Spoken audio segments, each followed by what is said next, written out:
What's up, guys? It's Ning and Des. I'm here with anime. What do you think? So so I thought it would be pretty funny. Of I thought it would be pretty funny if I were to just kind of explore anime YouTube in some way. And so I type in. I was like, okay, um, let me just type in anime review. Maybe I'll find some good up and coming anime reviewers. It turns out all you find is a glass reflection, chibi reviews, uh, just a bunch of, you know, like you barely find anyone new, and then you get to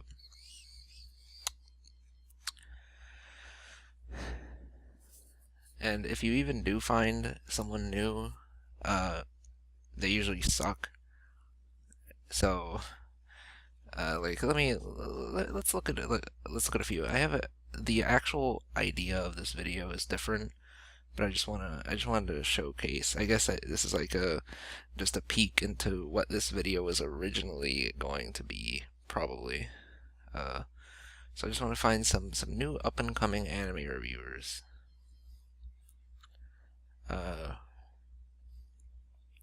God, really hate chibi reviews. I'm not even saying I hate him or even like the style of video, but more like the style of video that he makes that everyone else tries to copy, and they just flood. Look at this shit. Look at this fucking bullshit. All of this, like, look at all this shit. What the fuck? There's so much seasonal anime shit posting. That's all it is. It's just shit posting. Like, this is a thing. This is something I really just want to talk about. How I don't get the appeal of watching seasonal anime weekly or even fucking talking about it at all, which is something that people are apparently obsessed with doing. Because the way I liken it is it's essentially like you go to an art museum and there's a big art piece on display, and it is incomplete. Like, there's one piece of the art of that painting, and you look at it and you're like, wow, I wonder what that painting is going to be. And and then you walk away, and every week a new piece is added. Why fucking go there why fucking even be there? Why not just wait until it's done and then talk about it? I don't know.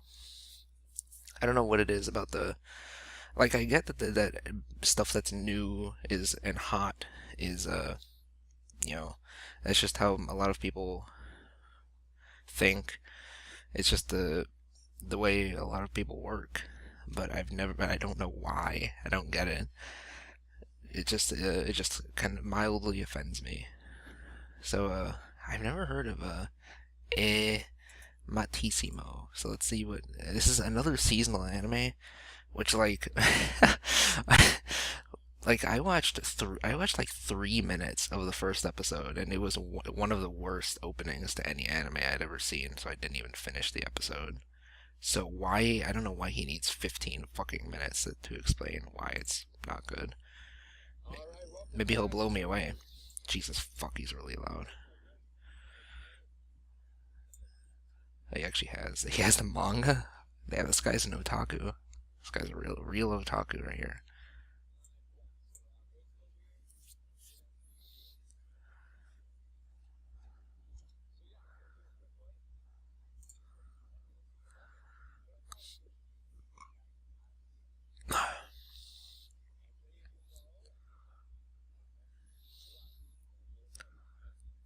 Alright, alright, you're cool. You're cool.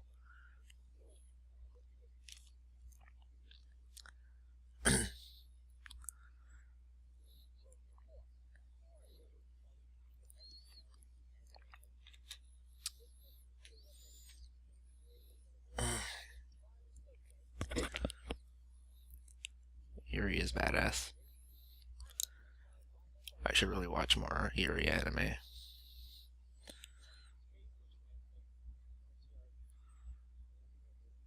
The, what?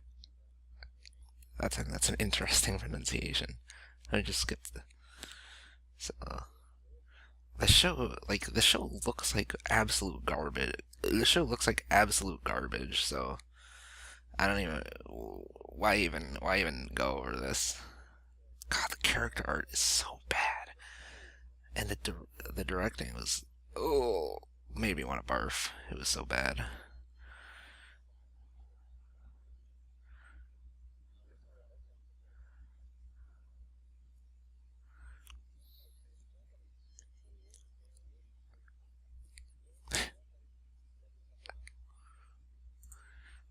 All right.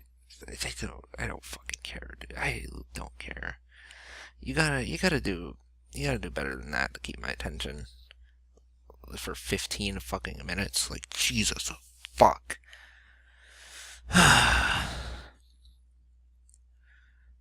Silent voice anime reviews. Check this guy. We actually have some guys I've never heard of down there. Let's check out this anime, gaming, tech, entertainment for everyone.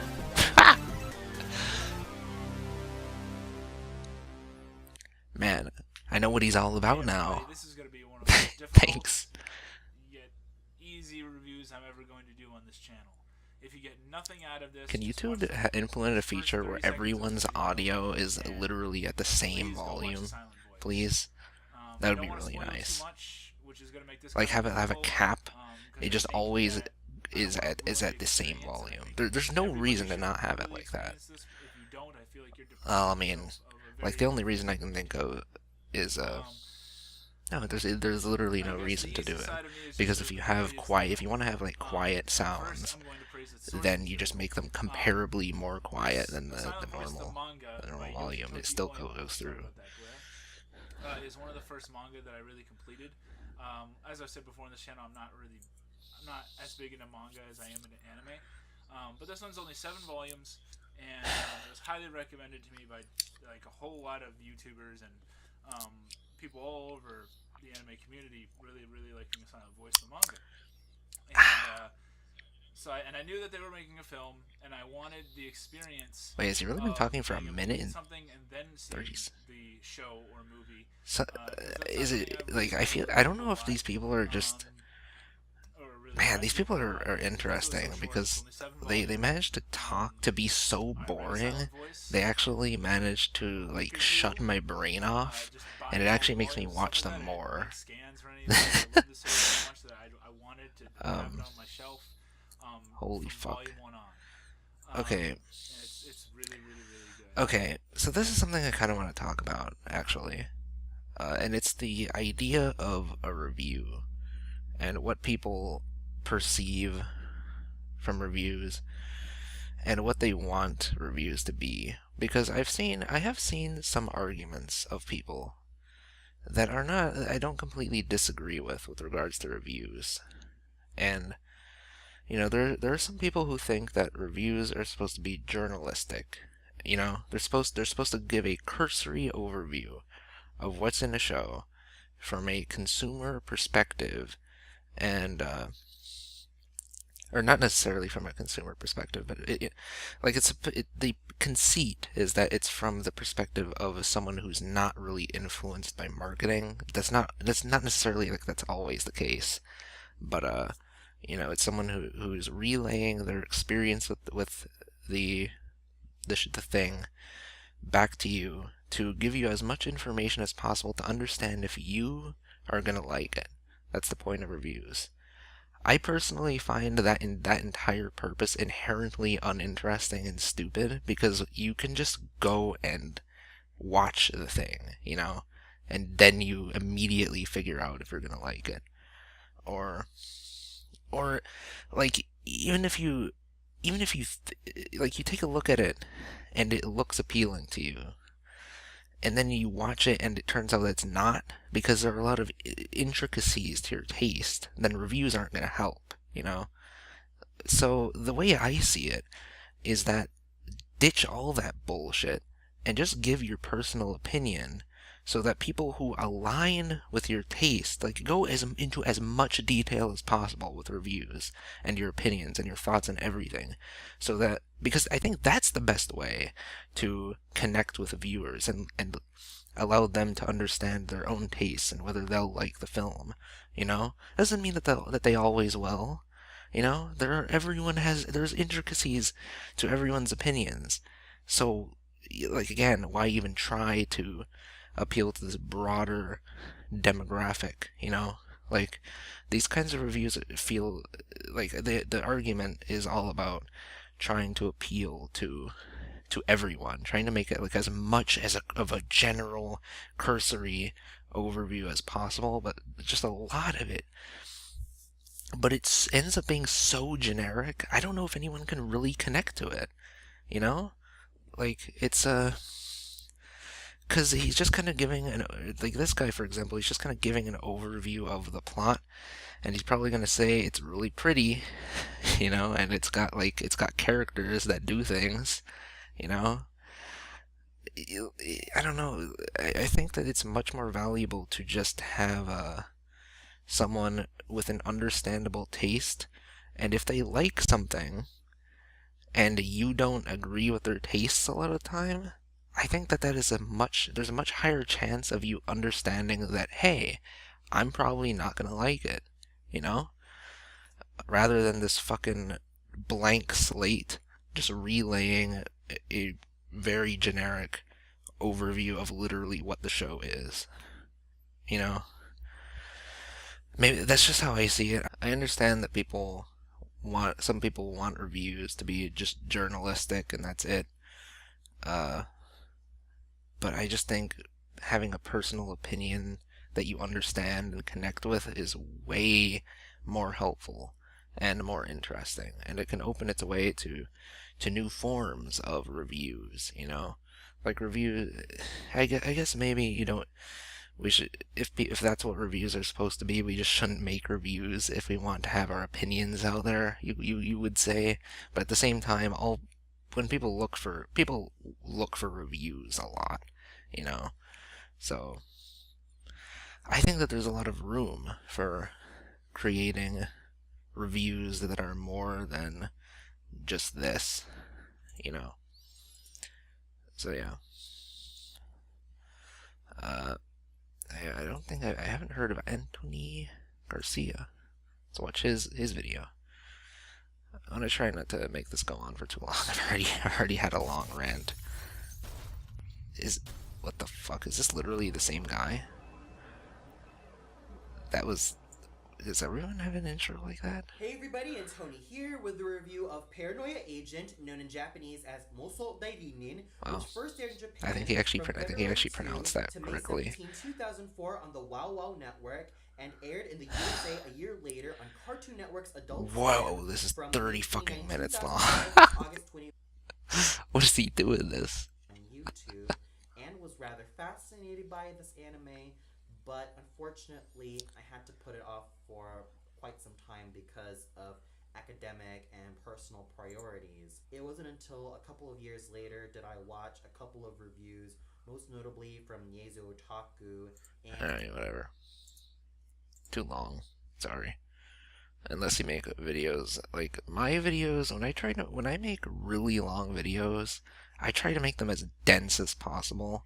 You watch my anime strangest subgenre video, you probably haven't, but like that thing is fucking huge. Like, the whole thing is this continuous narrative where I'm going through all of these different shows and explaining what specifically makes them interesting, and connecting it all back to this director, and which gives him like more personality as he watched the video.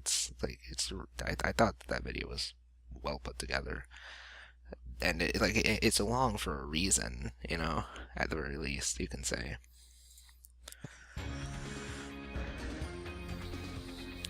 Just want to jack myself off a lot. Sorry.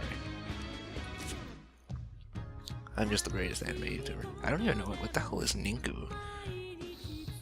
I actually have no idea what the show is. Ninku. 5 to 1996. Premiered on the Oh, Fuji television. He's not gonna be of any help. At the very least, it wasn't a unedited anime review. Anime review Rick and Morty.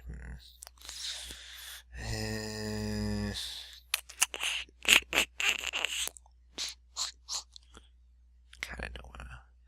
They're just all recent anime. I just don't give a fuck about them. Fucking recent anime. Amers anime review. God, please fucking stop with the channel intros. Like, so I'm trying to expand my horizons. it's a black critic guy. Anime.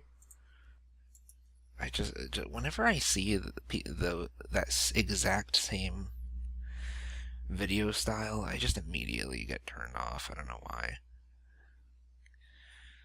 Because it kind of indicates to me, maybe I'm reading too much into it, but like it indicates to me that they're probably biting from like Glass Reflection and Black Critic Guy and Chibi reviews, and so the review's probably not going to be interesting. I think that's a bad thing to say, but oh, what's this? What if this is like super interesting? He does like a really deep analysis of this.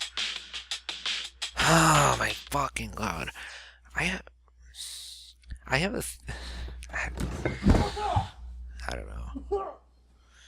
I don't know what it is, but like all of the most popular YouTubers, or at least the ones that I follow, none of them have channel intros. Guys, it's still with me. Guys, I just feel like there's some like weird notion in everyone else's head that they need to have a channel intro, but it's so weird and backwards because if you think about it, doesn't it turn off more people than it attracts? You know? Like, if you just begin your fucking video and get to the point, you're not gonna bore me to death with your shitty channel sorry, I intro. did not mean to drop on you like that. I was practicing how to fly. I just had it, I promise. But I just fell down. So yeah, that's... my body just hurts now. Ugh. It's very nice Let's that just you get this rest. train wreck started.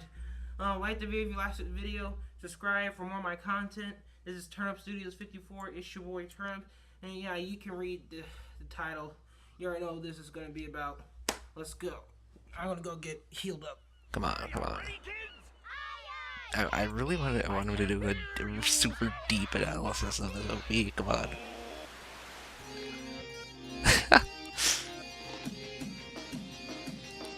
When did this come out? Okay.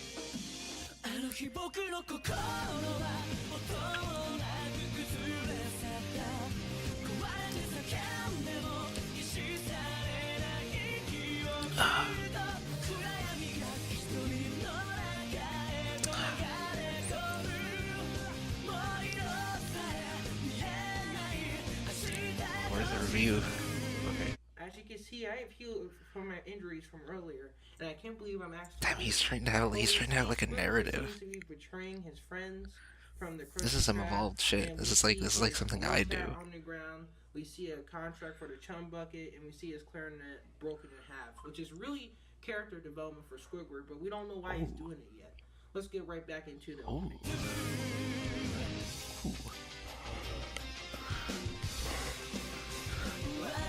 I wasn't expecting to be this invested.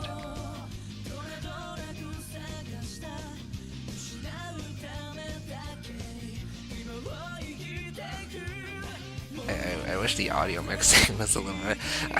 God, this kind of editing really pisses me off because like people, it makes me just think about if I'm the only one who goes back and watches my video over. If there's any little fucking thing that annoys me, I get pissed. I'll re-render the whole fucking thing most of the time. if there's just one little thing, I just try my absolute hardest to fix it, and so that's the video is watchable. But Do this for my next video. I feel like everyone doesn't do it because Let's get it rolling again. I think this is a really interesting idea. That's a sad thing, is that he could blow my mind with this video, but like I don't know, he's not impressing. Not that I think there really is anything to analyze with this OP. It's pretty stupid.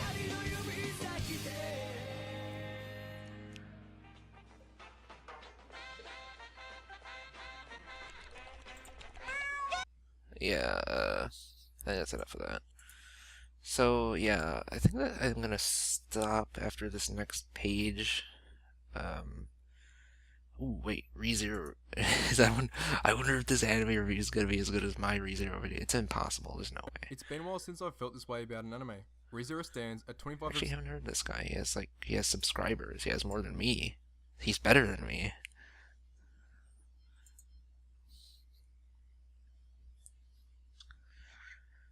ReZero anime review. Let's see. Yeah, he just makes anime reviews, and I guess he's kind of like me, kind of like tries to make funny videos. I guess I don't know. Let's check his Mal.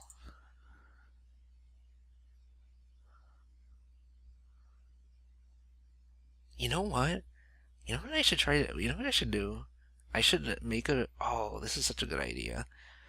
I should make a video where I go on Mal and I go to random people's my anime lists and judge them and like scream in their face. That would be really funny. I'm gonna try recording that later. But for now, let's see. Seems like he actually has watched a lot of anime. Or not. I guess not. Cause like, what the fuck? Why is he watching Moe 10? Why is he watching Moe 10? This is the most confusing thing. I don't know. Nice soccer trick. Let's see what his favorite anime are. Does he have a...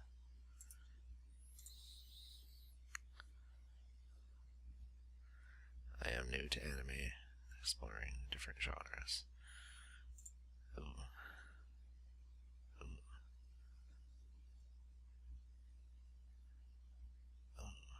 Oh god. Get these two out of there. Please. Get these two out of here.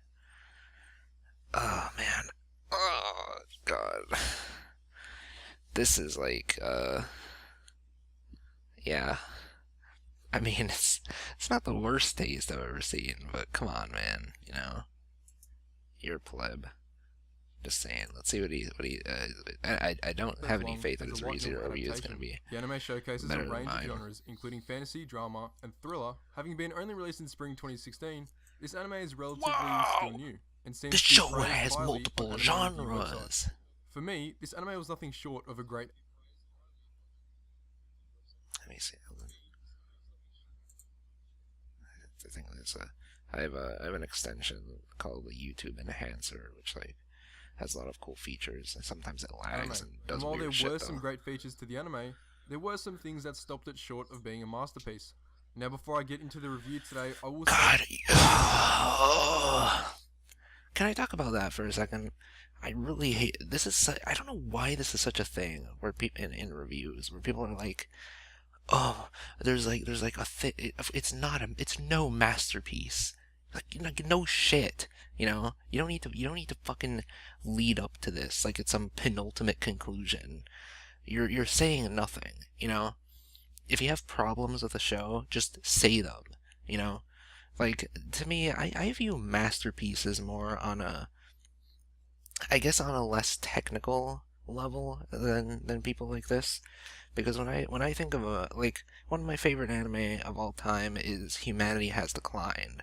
There are issues with Humanity Has Declined. Like, there are problems with the show.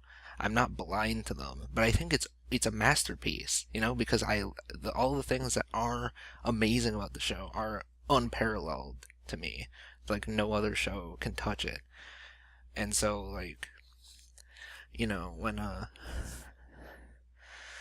and so, that's a masterpiece. It's more. There's more to it than you just like. Wow, there's like a few issues here. So saying this is so worthless on multiple levels. So just don't. Okay, that alone made me not want to watch the video. Okay, so the actual idea of this video was not to just look up anime reviews. That was actually pretty funny though. I might actually do this, but.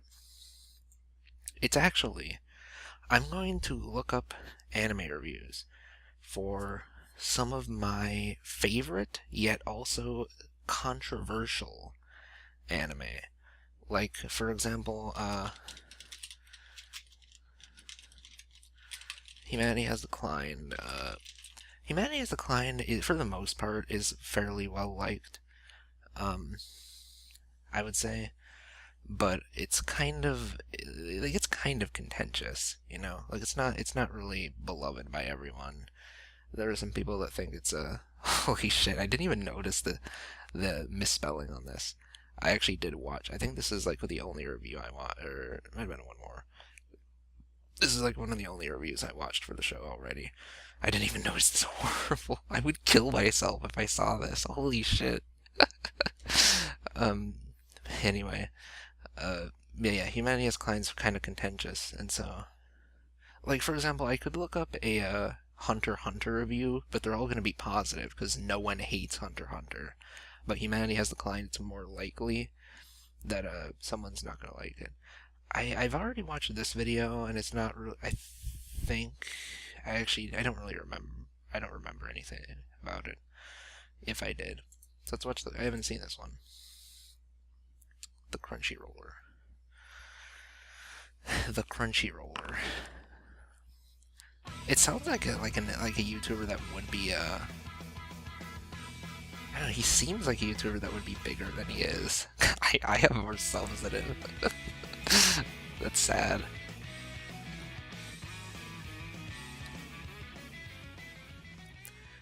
And also, if I didn't make it clear, the idea of this, of me going through this, is just I'm just gonna be criticizing everything this person says about my favorite shows. It is often said that humor is subjective, but from my experience, some of the most subjective forms. What'd you say?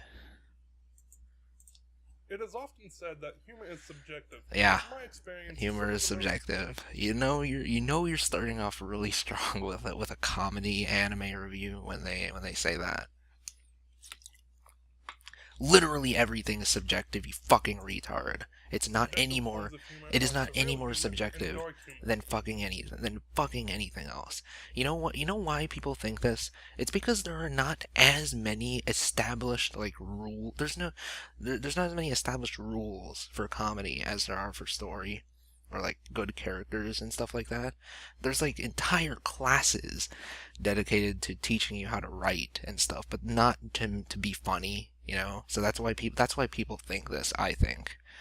But it's completely false. It is no more subjective than what makes a good Both types character of humor story. tend to It's all push an the illusion. boundaries of what people genuinely find funny, with the former often confusing people as to where the humor even is, while the latter quite often cheerfully marches over subjects considered off-limits to comedy. So why am I talking about different genres of divisive comedy? Because the show I'm reviewing today is 2012's Humanity Has Declined, a show that happily employs both styles with gleeful, reckless abandon. Does Humanity Has Declined soar to comedic heights, or has comedy declined? Humanity Has Declined takes place in a pastel-colored post-apocalyptic... Writing? What is this? Literally, what is this mean? I also can't... What the fuck is this? What is this Illuminati bullshit? I'm hovering over. It doesn't, he perfectly placed it to where you can't actually see what each section of the video is to force you to watch it all. Holy fuck. That's evil. He could have just had this off to the side and just had like some other bullshit here. World, with the ruins of old human society scattered about. What the is landscape, writing? and The character, everything's writing. Everything in the show is writing. on the brink of extinction in a way that should make fans of the cartoon series Adventure Time feel right at home. The series follows. Why a do young people woman do? who works Why? for The United other video I Nations watched also Conciliation compared it to Committee Adventure as a Time. mediator Why? between Why? the What is remaining this? scraps of humanity I haven't. and the I watched fairies like that one have taken episode over of that the show. planet. For the sake of my sanity, I will be referring to her as the mediator for the rest of the review. I know she is often referred I mean, you could just call her Watashi, because like that's like what she's referred to. by the name Watashi in other reviews and other sources, okay. but it is just It's simpler not- it's for not me as wrong. that is the moniker she is most often called by the other characters in the show. By the way, that's actually one of the many quirks in the show. Almost no one is actually called by their real name, with character names They often have no changing based names. on the episode. It's a Anyways, joke. back to the mediator. She's What a did- great what? main character Wait, what that did he say? actually called by their real name, with character names often changing based on the episode. Changing based on the episode. Like I don't know how people don't get this. Like it's a pretty simple joke. Like no one has names because there's no need for names. You know. Because like it's the humanity has declined so much it doesn't even fucking matter. Like no one even needs titles. No one even needs fucking names. You know. And like so that's why like she is the only one who really is referred to as any kind of title, the mediator, just because she has like the most Ian important works as a position. hilarious straight man to the rest of the cast. Her intelligence and overwhelming deadpan snark and pessimism works as a sort of counterbalance to the absurdly surreal hijinks Yeah. happening all around her, especially those of the fairies. I mean, she's This is a also good thing like that something the I really like about her, though. Even though he like everything he said is correct, she's also really weird, like in her own way. So sometimes I don't know. Sometimes she can kind of control the surreal nature of the show by herself.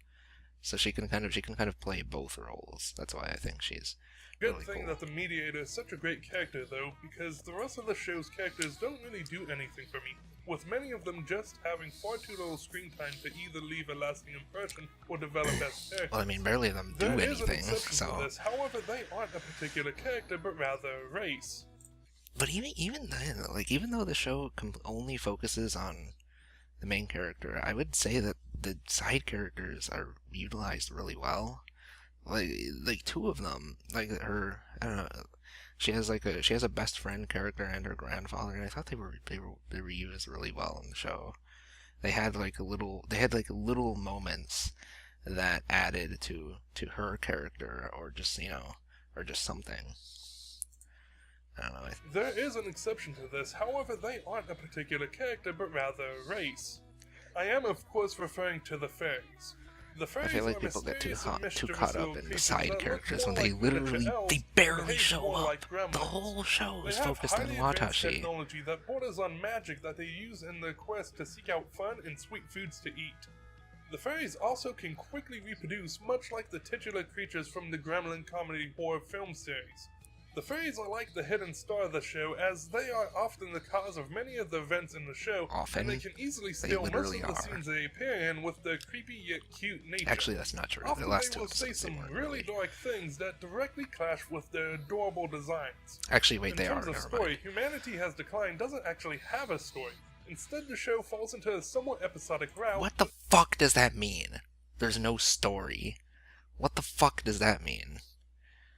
There's like a sequence of events in the show. It's out of order, but there are things that happen, that like continue. You know, like the main character, she in one episode she doesn't have hair. You know, her hair is short, and then in the next a bunch of episodes where it continues after that, you know, she has hair because she gets it back, and then she gets it cut off again. You know, there are continuous things that happen in the show. So what constitutes a story? You know, Like, what does that mean? It has no story. Like, it has a premise. Isn't that basically a story? Like, things happen. Is that a story? Isn't the fact that it has characters that are good a story in itself? I don't know.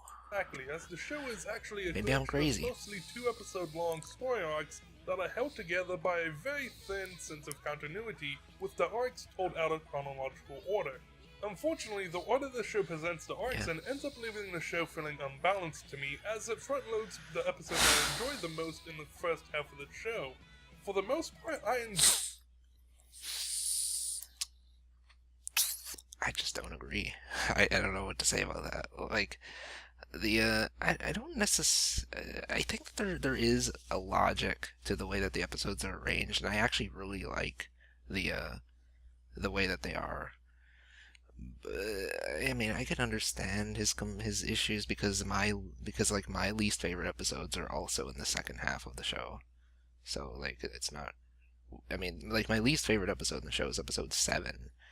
So like that's in the second half of the show, but the second half also has 11 and 12, which are amazing. It also has 9 and 10. I think 9 and 10 are really underrated, really great episodes. I don't know why. Do people just not even remember those? They were amazing. How do people not? Episode 8 is fucking incredible. What the fuck? in the Fuck first off. half of the show.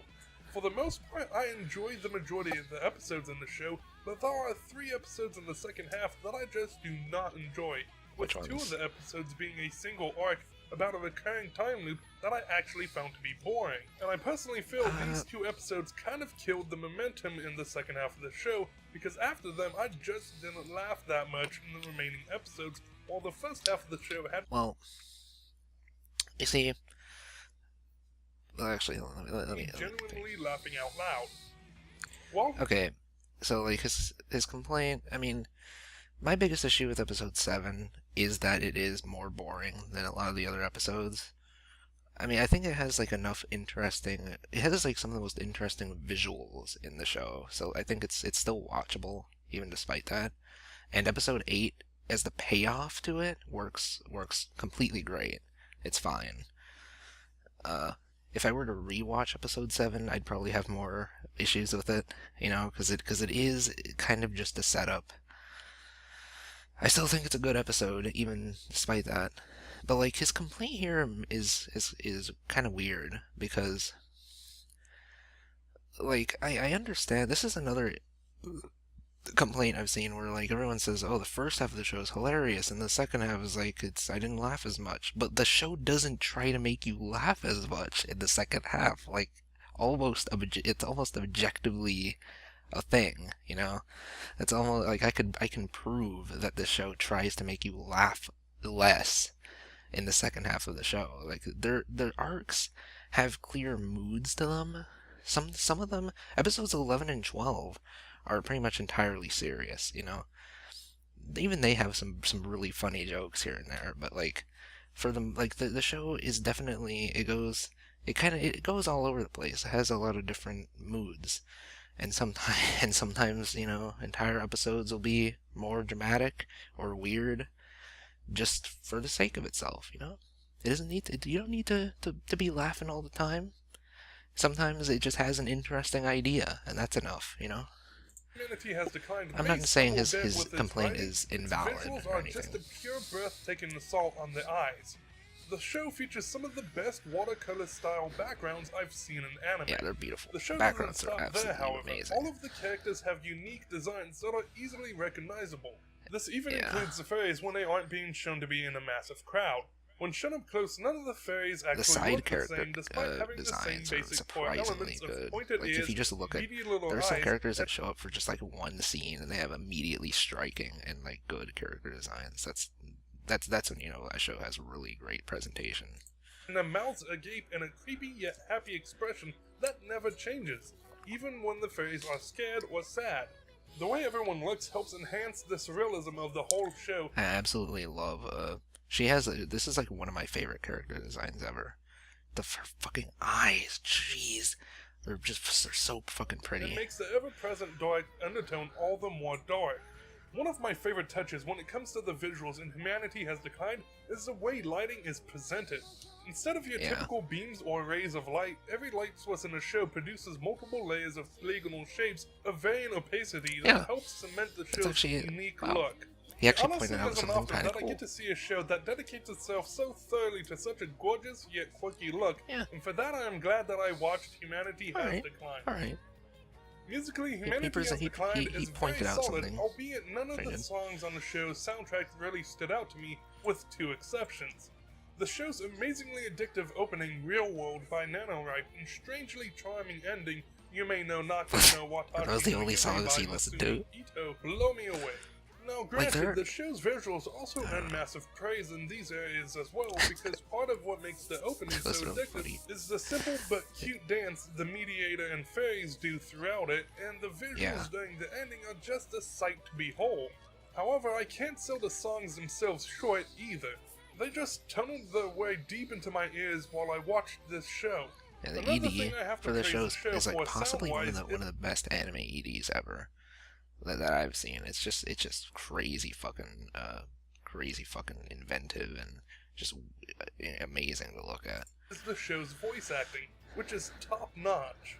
Some of the more noteworthy performances are Mai Nakahara as the Mediator, Grandpa Joseph Joestar You know, himself Unsho Ishizuka, it's and a weird. rather You know, as someone who really loves the show, I actually think one of the weaker aspects of it is the voice acting. I don't know, maybe I'm just like I think the fairies' voices are amazing, but Mai Nakahara as like her, sometimes she's amazing, but then like other time I don't know, I'm not a general fan of Mai Nakahara's voice, so that's kind of weird to me as someone who loves this character. But like I don't know, it's nothing wrong with her performance. I'm just saying like her voice. I feel like there might have been a better pick, possibly. You know, subdued performance as the Mediator's grandfather, and all the voice But she actresses does who do- play the fairies, of which there are unfortunately too many Yeah. for me to the side list. characters are really good though. They have Even really with the amazing flaws I voice personally acting. found with this show, when I get down to it, it's just a unique experience. Certainly a unique experience when it comes to anime at least. Because the only other animated TV show I can even think of as even being remotely in the same ballpark as Humanity Has Declined is yet again Adventure Time. If nothing else, the show's visuals more than made it worth my time. They are seriously that damn good. So while the show most certainly won't be for everyone in terms of its actual content, I implore everyone to at least watch 1 or 2 episodes at the bare minimum. It's weird, like he barely even talked about a lot of the issues with the show. He didn't even really talk about the humor at all. He didn't. I don't know. And like a lot of the other things, he just kind of. Like the cons here are kind of confusing to me because he said like once he said the characters are not the side characters are not that good, and they just continued on. So like it's weird that it's being brought up as like a huge con now. And he didn't. I don't know. It's a. Just to see this gorgeous show in motion. What's the score? As such, I hereby award Humanity Has Declined with a bronze medal. I need which to know is your awarded opinion. to shows that I feel have many flaws, but also have Bronze strong medal. aspects to them that make it worth at least checking them out, even if they What's that aren't mean? usually your cup of tea. As of this review, the series is licensed in North America by Sentai Filmworks and obviously can be streamed on Crunchyroll. As for alternate recommendations, I'll be keeping to the surreal and dark humor wheelhouses. First up is Hozuki no Reitetsu, aka Hozuki's Cool-Headedness. Oh, so this guy's a little. Somehow I didn't even quite process that this guy was literally ripping off Glass Reflection. Holy fuck, that's like. It just now hit me. I thought he just said that he had no. There were no anime similar to it. But he just like has these. I mean, I personally wouldn't really say that there's another show that's like anywhere near similar to it. Yeah, it's a one of a kind show, I'd say. I don't think I've seen this one. No, I've only seen like 2 of these. So wicked anime. What is it? This review is unofficial. Is there such a thing as an official review? Like someone reviews the thing that they made, That would be crazy. Kyle Hebert, the voice of Kamina from Gurren Lagann, and you're watching Wicked Anime, a show for manly men. He's actually the voice of Kamina from Gurren Lagann. Wow. I didn't know he did a thing. I didn't know. I guess this is as official as it gets. No, there's no dub for the show. The apocalypse genre. The many different ways to Jesus. tell how humanity When did this will one come day out? reach its impending doom. But depending on where you go, you may hear that it's become a tiresome genre. 5 and that it may years. be getting a Probably little sucks. old. Just, So sometimes to keep a genre fresh, you need to create a story that takes a different yeah, I don't care. And after watching the majority of the season, I still don't know what to expect every time I hit the play button. Humanity Has Declined is just so delightfully Yeah, whatever. Shit video.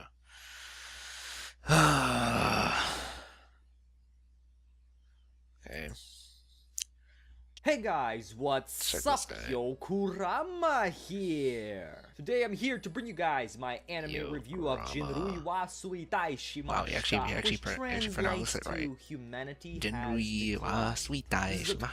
12-episode fantasy TV He series, sort of did it right. and it's one of the weirdest anime that No, has it's so come out from weird. 2000. It's Japan, It's about guys. some distant future where It's so wacky humanity's and birth weird. rate drastically drops. It is pretty weird, though. And because of that, other beings are taking advantage of that to take more and more I just of find it Earth's so cute territory. when now, people there's not think many that something is humans like, left, whoa, and so Earth wacky, is but it's being not actually dominated like by that. It's not these that 10-inch crazy. You don't need to creatures play it up known so as much. fairies, who are apparently super smart, as you later on see Sick the editing, things that dude. they do in this They're anime. not fucking But at the same symmetrical. time, they're I small would and shoot cute, myself and they if have I this, saw like, that. really Okay, actually, cute little I wouldn't voice. really Our care. story is about our main character named Watashi, which She has no translates name, to but yeah. just I, who decides Whatever. to return to her hometown and assume her grandfather's position as the arbitrator between the humans and the fairies. By doing so, she gets into a lot of weird situations that tend to be funny and at the same time can be taken on a more serious Holy shit, note. this guy's a Now, this lot of anime jump has a cuts. lot of comedy Oh in my. it,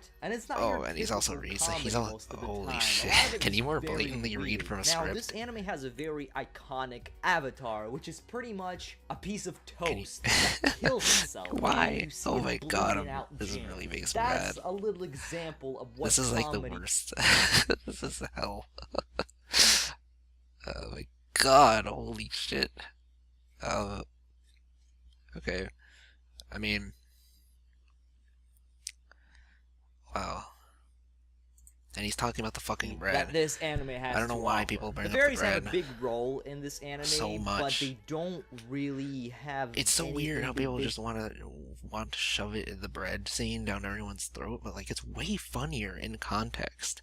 Like it's still funny to just see because it's shocking and weird, but like in the context of the show, it's just way funnier. Like there's actual build up to it that's really good. So Dualism, I almost apart don't from get the maybe idea one or of two why that we they're- see for little why they short even arcs, mention it at they're all. pretty much just known as fairies. That you If see people a are so group of against here spoilers and they there. They're very deliberately witty, avoid they ask going a into lot of detail questions, on they're everything, why very they bring up that intelligent, joke and so much? They provide a very interesting interaction between just something to think Watashi, about. since she is one of the only people that could actually communicate with these fairies. Now we have more side characters. We have Watashi's personal assistant that goes by the name Assistant. He doesn't talk, but Watashi always understands what he wants to say he just actually- by looking at him. I think We he got does another actually have a character name. named He's like the only Y, character in the also show that known has as a name. Silver because of the hair, Like duh, Joshu.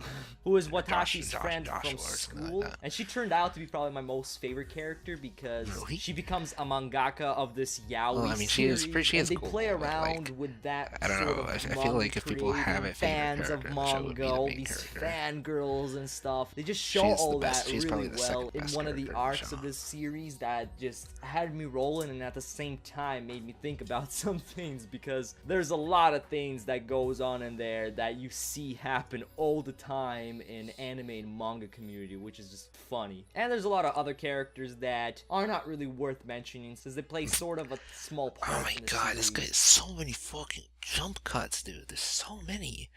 Like this is absolute hell if you're someone who has like any kind of credibility as a creative person.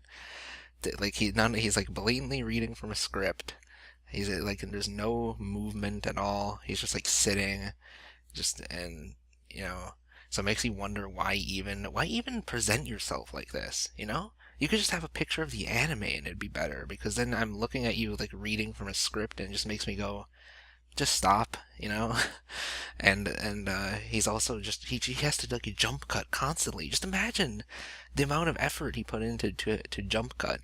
It's not that much, but it's more than if he just put a fucking picture of the show and just talked over it. It'd be more tolerable. But like, I don't know. I respect people who don't abuse jump cuts. Like right now, I'm probably not even gonna edit any of this audio. I'm just going off, man. I'm just going crazy. I want you to hear all my breaths and everything. I don't know. I think there's a lot of. I think people understate just how much jump cuts ruin the experience of a video. Okay. Oh, this is a podcast. I didn't even notice. Let's check out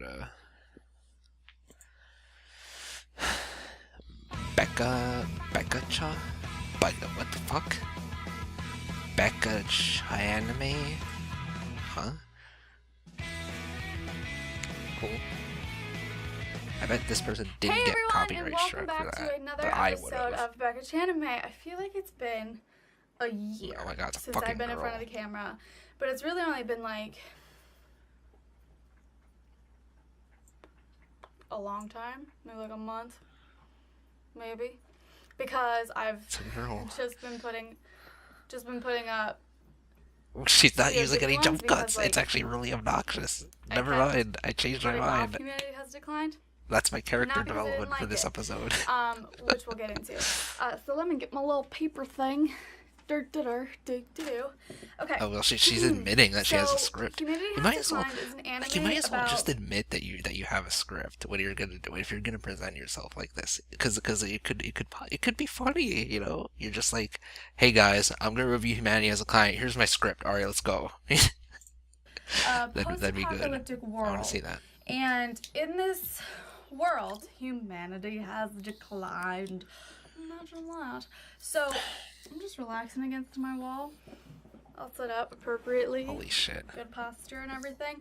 Oh, did you notice I took my flags down? The mind of a woman is an enigma. That's all I have to say. Rather than having like a crazy background with like anime videos. I kind of want to know what she thinks about the main character though. Anywho.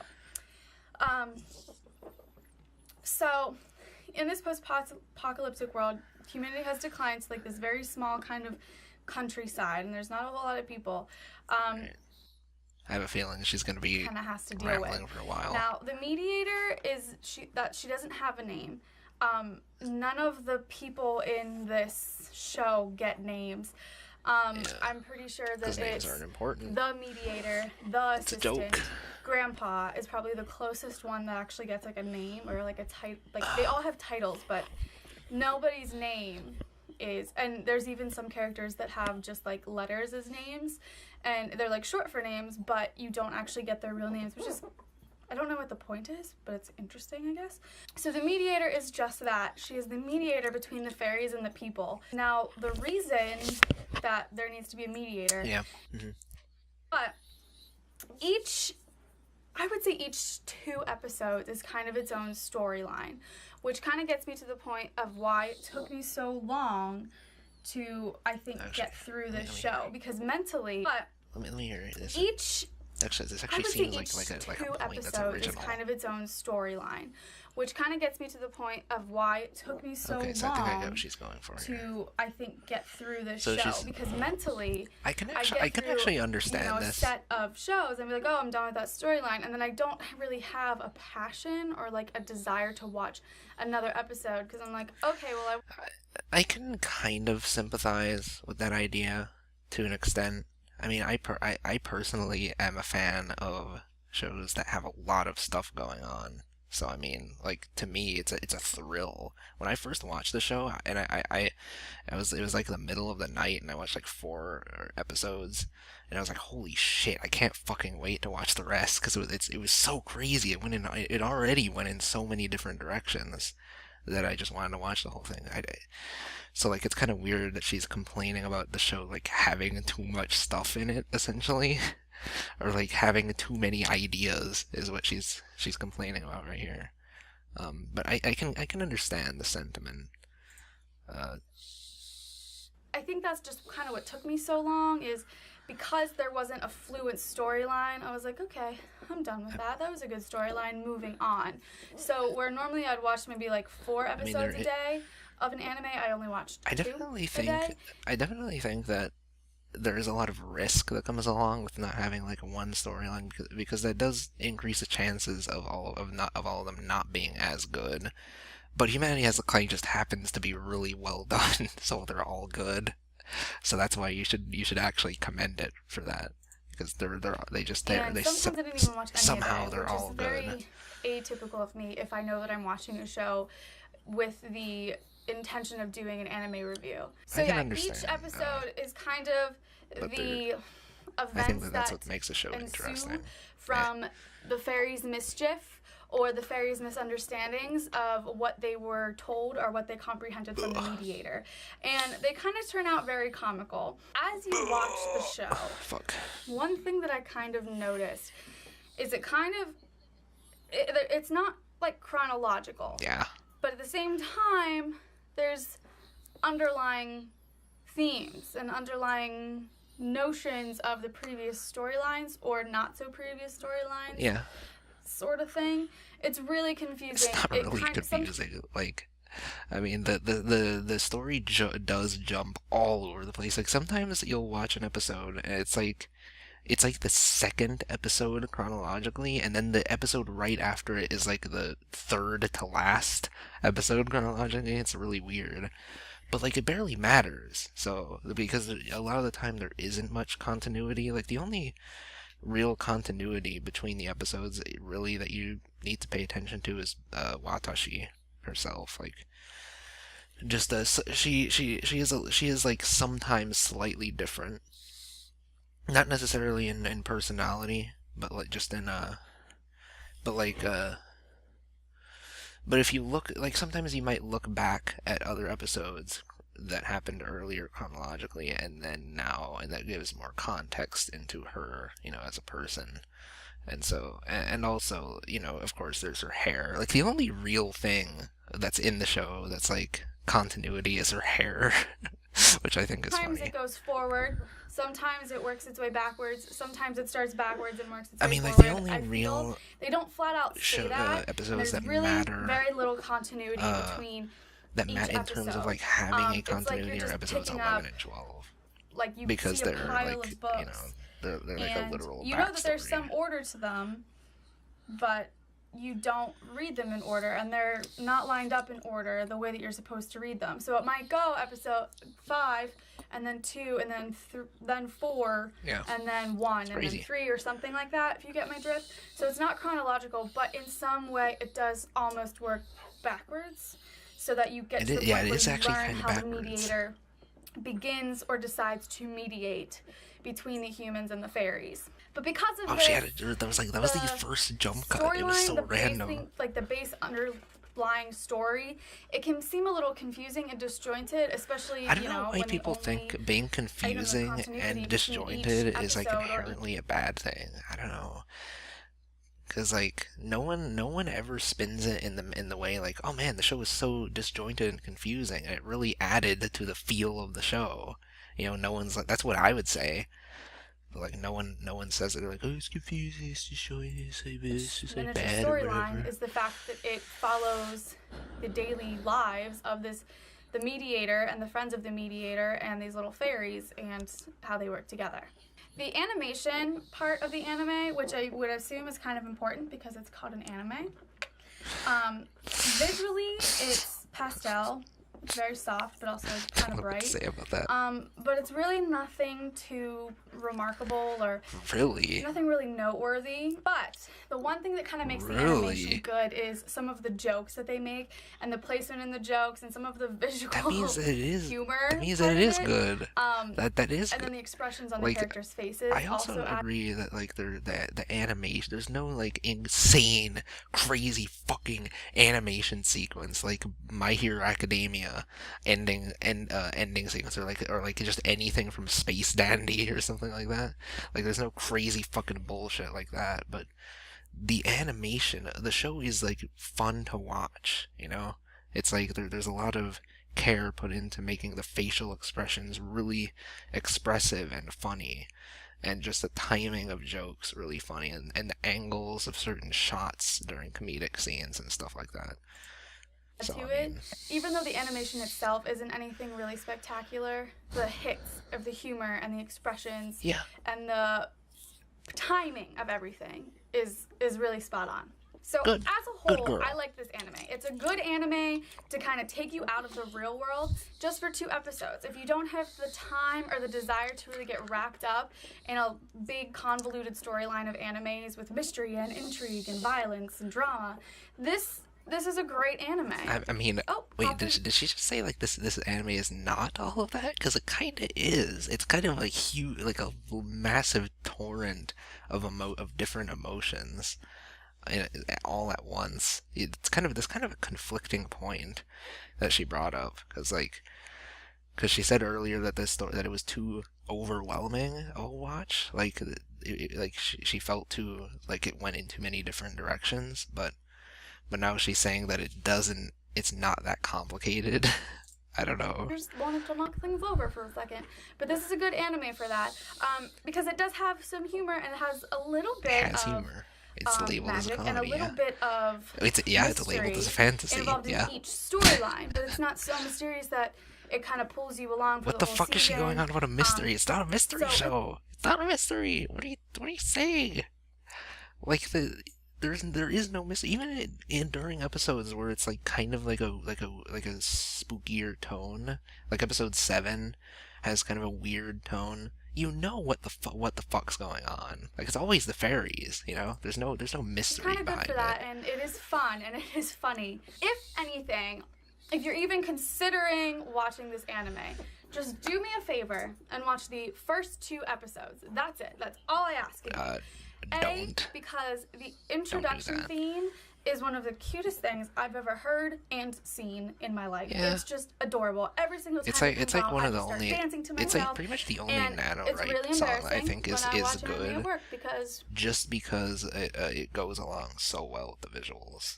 Like the song, I don't actually like Nanorite that much, but I think it just fits so well with the video that it's kind good. of like Deponyo, it's really bad. It's really, really bad.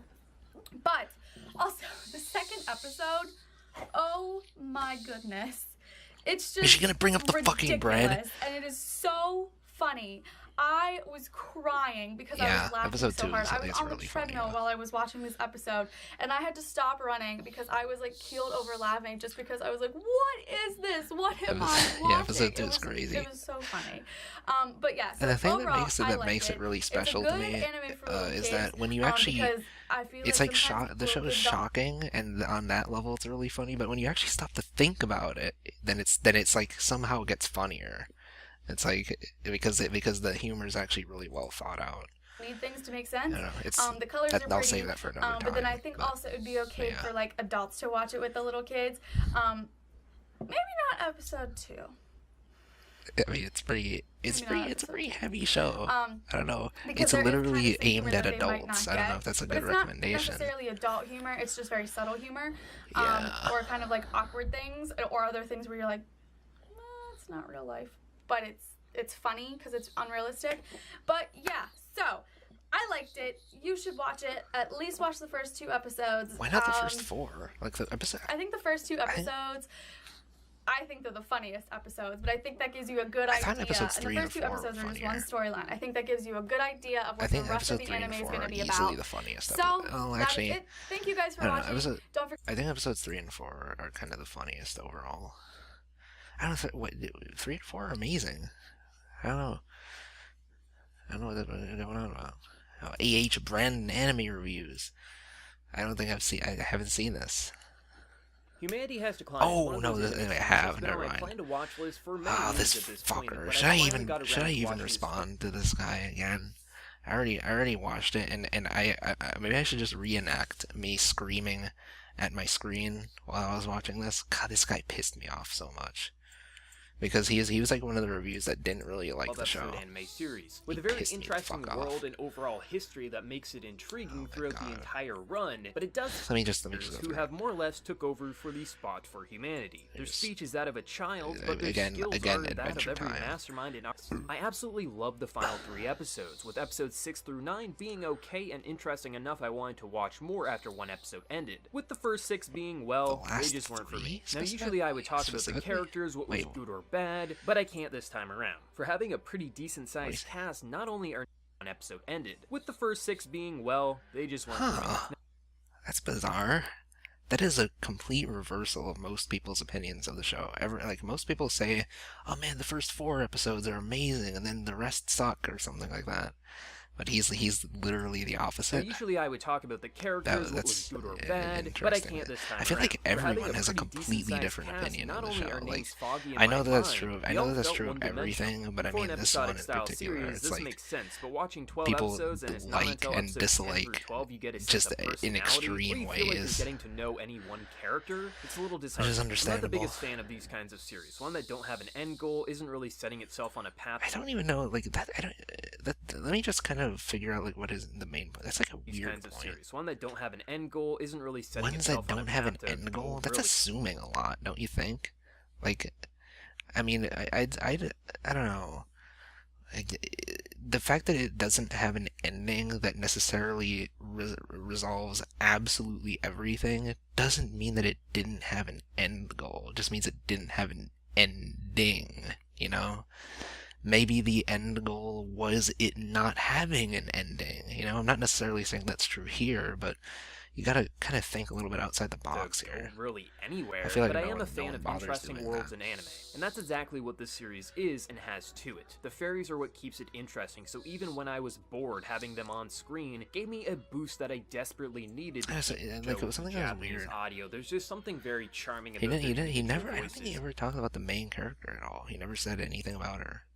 For the most part, they all sound the same. There is some minor differences you kind of can tell with different fairies. But they all have this kind of style, this cutesy charm that makes you think they sound like a child, but then they also have this kind of ominous feel to them, and it really makes them interesting to watch. And I just think overall their voices are perfect. But all throughout watching this show, all I could think is how I wanted Tara Strong to voice the fairies in an English dub, as her range is just how many voices that she's done would be perfect for this sort of role. But at the core, the voice acting from all the characters, no one really felt like they were mediocre. That's just I'm not even like laughing because I'm making fun of it. It's just such a weird thing I to bring feel like went above and beyond just being a cute moe blob little fairy guy, but instead they made it into something really remarkable. But in terms of the OST, I don't have. I feel like everyone that uses the word moe blob unironically has an IQ of like it's something that 5. I actually really enjoyed listening to every single episode. I skipped the opening after the first couple of runs, but the actual ending was actually really interesting. Ending was actually really what kind of sentence is that? I hope he didn't write this review. The actual ending. What does that even mean? Like that communicates more of like the ending of the show more than the ending song. Why didn't he just say the fucking ED or the ending song or something like that? The actual ending. Throughout the overall series, can't really compliment that much. They were there off and on, but at the core, it felt like the entire purpose was just to fill the role. So when characters weren't talking, you had a little bit to listen to off and on. What? Not really bad or good, just kind of there, and that's a little disappointing. But I will say the sound effects did he say that about the music? Are you fucking kidding me? I mean, that's like I guess that's the idea of music. I don't know. Scenes and just I don't overall, know. Some of the dramatic scenes as well. There is a careful level of detail with some of the sound effects, especially near the beginning of the series, where they're in this factory. Is just a lot of kind of mechanical sounds and just when a character moves or does something overly stupid, there's something to back it to give it a bit more immersion. Yeah. So you feel like it's not just a drawing, there is a bit of life to it. So I will give props there. The sound effects are good, whereas the OST is just a little lackluster. So overall, the sound department, not too shabby. Now, if there's one aspect to the show I can compliment to no end, it would be this one. Like, I mean, I don't know why the composer who did this show, I think they also worked on Hidamari Renmei, so does that show also not have a good OST? I mean, I'm not saying every composer always makes great OSTs just because they made one good one, but like it really, I think the OST completely matches the style of the show. The visuals to the series are perfect. The animation itself is pretty basic, with some jokes and scenes going above and beyond, but the art style with its character designs, backgrounds, and everything in between are just... I'm a whore for pretty looking anime, and this tickled my fancy. Comedy and drama. I wonder if that does that mean like individually or both or together? They're bad. Oh, here, anime gems. Sounds like a thing. I think I haven't seen that one either. Damn.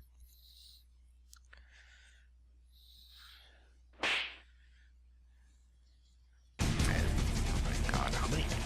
Is that 2 channel intros? Holy shit! 35. This is ascended. This is an ascended video.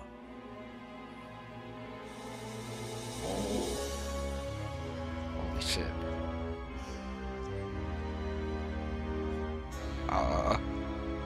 Don't look at me like that. Generally speaking, we... What?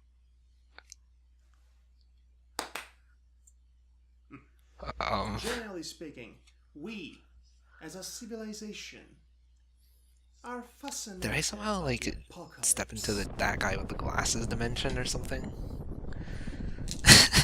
That's what it feels like.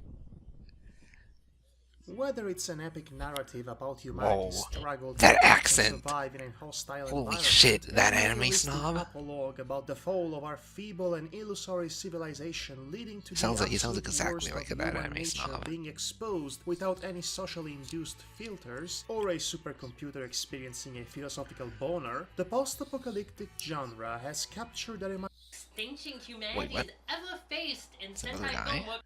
The Terminator, which the good ones. Not something like this. Yeah, it's got. Holy shit. I guess I'll let this fucking nerd talk. Of the apocalypse, we always think of the bleakest possible scenario. Something along the lines of like Mad Max or the Terminator. He's like saying it's colorful and weird. Not something like this. Yeah, this is like, yeah, that's the idea of the show. It's like colorful because, you know, it's like fucking, it's funny. It's funny, dude. It's colorful, but the world is ending and everything sucks. It's funny. It's cool. It's like supposed to be. It's deep. You just don't get it. The nicest extinction humanity has ever faced in Sentai Filmworks. Humanity he actually has it. Declined. Neat. A bright and colorful future in which our species has stopped procreating and is slowly dying out, leaving the planet to be ruled by a fairy-like I can't skip because there's gonna be hilarious that guy with the glasses humor. Scenario would give Clive Owen's character from Children of Man and Aneurysm. I can't skip the premise. Is strangely cool with I can't skip him explaining the plot. The show really doesn't do it justice. So how can I go about this? Fuck. Oh, I know. Holy shit. Welcome to another episode of Cooking with Fairies, where we're making another anime from scratch. Oh. Now, today's dish is going to be called Humanity Has Declined. Let's not waste any more time. Get rolling. So first, we're going to start with some nice, colorful visuals as stuff. Yeah, it's got some good visuals. It'd be really, you know, it'd be really funny if this is the whole video. Just because this is that would honestly be really funny. I think this is actually there's like a really creative idea in here. how you could make like anime reviews but through food. That would be really interesting. If that's like such a new and weird way of expression that you could connect to anime analysis and reviews and stuff. That would be super. If anyone's like really good at cooking, you should do that. You should try that out. I think that's enough for a single serving. Next, we're going to add in a nice amount of mood. So add some mood in here. Again, generous amounts. Is that these? Well, There's about a mood, like mood, now like we need to add some seasonings. Surrealism. please let the whole video be this. Oh, it's not. Fuck. Marvelous. I Satire. don't get the idea of this kind of thing. It's weird. Too I much. don't know. Remember, you don't want I feel like over-season people. this. It just has to be slightly lacking to get the desired flavor. This is definitely that guy with the glasses finally, inspired. dark comedy. So like, I'm not really expecting it to be intellectual or anything. Very good. But Now we're going to want to mix this up. I don't know. I feel like when people kind of misuse humor in their videos, I guess it's kind of an Because, example well, the of it episodes being are considered out of order chronologically, so you want to go and give this a nice mix, like. just so no one has any idea what's going on. Okay, that's actually kind of a funny joke. I'll give him some We're going props. to bring this to a boil. So we're going to cut to our finished product in a moment and our taste test.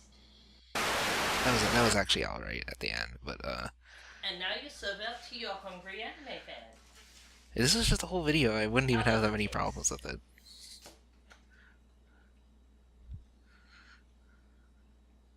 Like disappointment. Oh. Marvelous! Now we've gotten the desired flavor. Oh. Thank you for watching Cooking with Fairies. I'm gonna be and mad. hopefully we'll see you next time. Promotional consideration provided by the Cthulhu Co., makers of the Mighty Fork of Punishment. The Mighty Fork of Punishment, keeping the old ones in line I since don't the know. What I was saying before was that I think people kind of misuse humor and they try to force it in their videos a bit too much. Like when I make a funny video, I don't just have jokes, you know. I try to. I don't know. I feel like I try to have some kind of a underlying point that I'm making, you know. Or when even in my serious videos, I like having jokes because sometimes they can add to it. But this is kind of just like what he was trying to communicate with that whole section could have literally been said in 1 second, one sentence. The premise after that lame So there's cooking almost skit, no the story, point. as it is, follows an unnamed pink Whatever, it was unique, I guess. Lives out her life in a tiny village. This girl does have a mildly important job, however, for she is humanity's official liaison with a new race of sentient beings called Yosei, or fairies. These pixie-like creatures have pretty much replaced humanity for reasons that are a mystery for both. Which again, in the grand scheme of things, is not really that much. Yeah, the show is a touch absurd.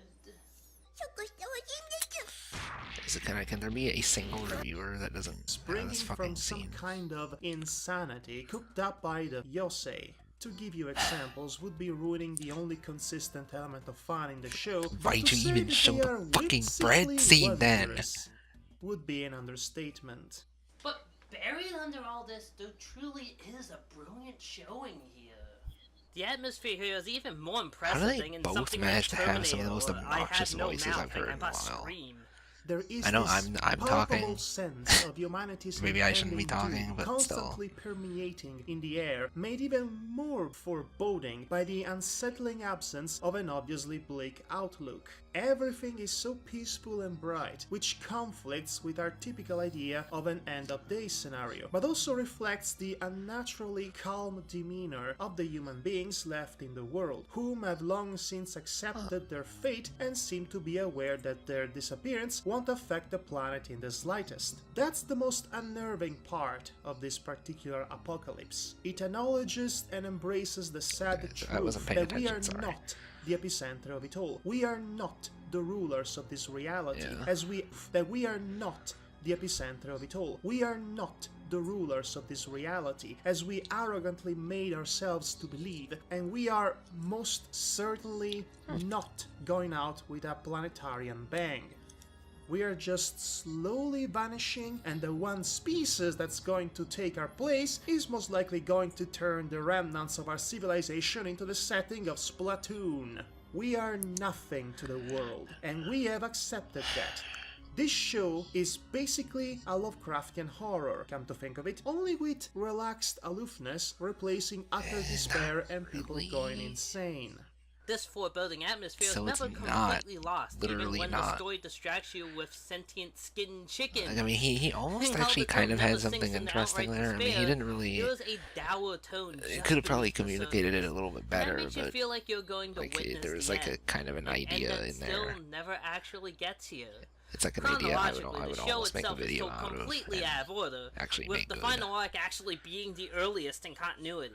Another possible, slightly less nihilistic interpretation might be that, philosophically speaking, this anime is an ideal counter-answer to the dreadful postmodern idea of life being nothing but the wait for death. Assuming that there really is no afterlife and there is absolutely no point in existing. That does not automatically mean one shouldn't enjoy life as it is. Ideally, if you want to find a semi-positive reading in this, humanity has declined is an allegory about the human condition. We live until we die. We are aware of that and we make the most of it. Or nothing at all. Whatever we feel like doing, really. You see, I think that he's like, yeah, he's like saying stuff, and like it kind of relates to the show, but he doesn't actually relay it to you in a way that makes sense in the context of the show. It's a bit too much for me. I'm gonna stop watching because like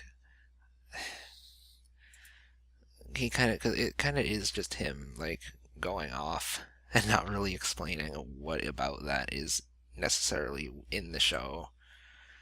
He's not providing examples that sort of ground the idea and make it more tangible and easier to understand. So it's kind of just like, yeah, I mean, you're saying this stuff and like, yeah, it kind of is the show, I guess, but I don't know.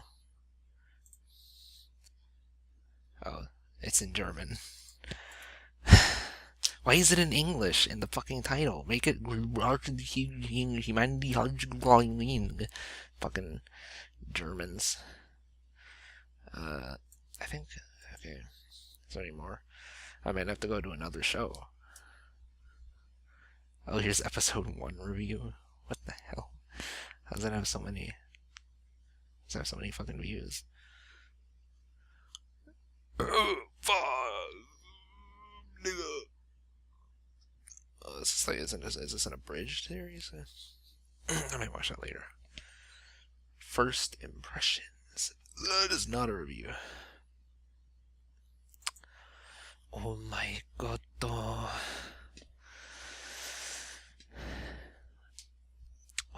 my god.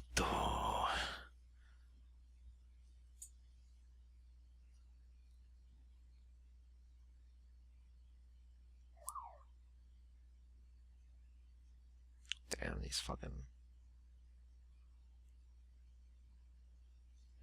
You know what, hold on, let me, I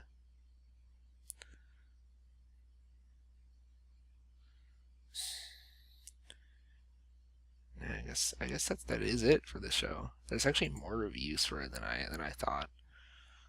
I don't know why YouTube sometimes freezes and I'm going through pages. It's really functional. Come on. I'm probably gonna cut this until it's done lagging. So, see you in a little bit. Alright, I'm back.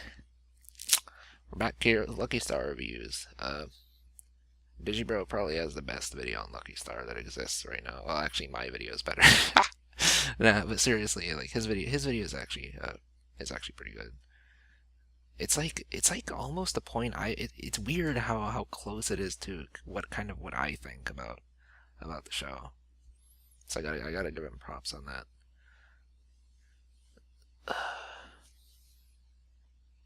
Don't think I've seen this. I haven't actually like seen any of these. I don't think.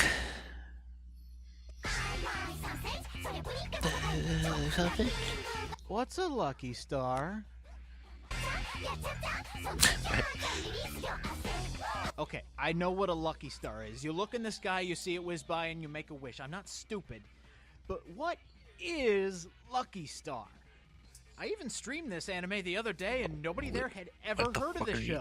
What is this guy talking about? Culture and geekdom that this show gives its easily attained fans, I'm surprised that this isn't in every otaku's favorite list. All you have to do is get past one small little trial. Jesus. I'm gonna sit down for a little bit. Is so boring starting out. It's almost 10 minutes, and yes, I clocked it, of girls talking about how to eat food and just shooting the breeze casually.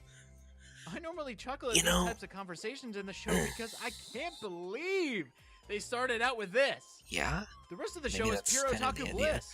But that first episode, man. Okay. Oh shit! I You can't. know I those can't anime reach where my there's mouse. a collection of colorful Oh. characters with their own quirks and personalities, and you just don't want the show to end because of these great Oh traits? fuck! All right. In fact, this Okay, so I want to talk about that. About what he's talking about with the first episode being boring. You see, I think that episode would have been insanely more boring if they had adapted the manga exactly how it is. Because the way the scene would play out would be like just generic, predictable, like 4-panel bullshit.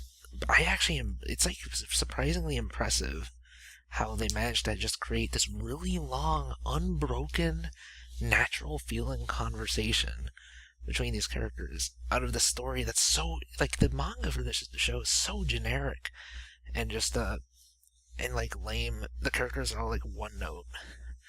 And it's just boring and shitty, and they managed to make it like immediately endearing with that scene just being a really long, just like a natural conversation between like things like people would talk about, like those they would talk about. It's not unheard of for high school girls to just talk about fucking random food or whatever. That's cool. It's so absurd that it's funny. That's not that's not it being bad. It's just funny. Whatever. Anime pushes more towards realism with the topics they bring up.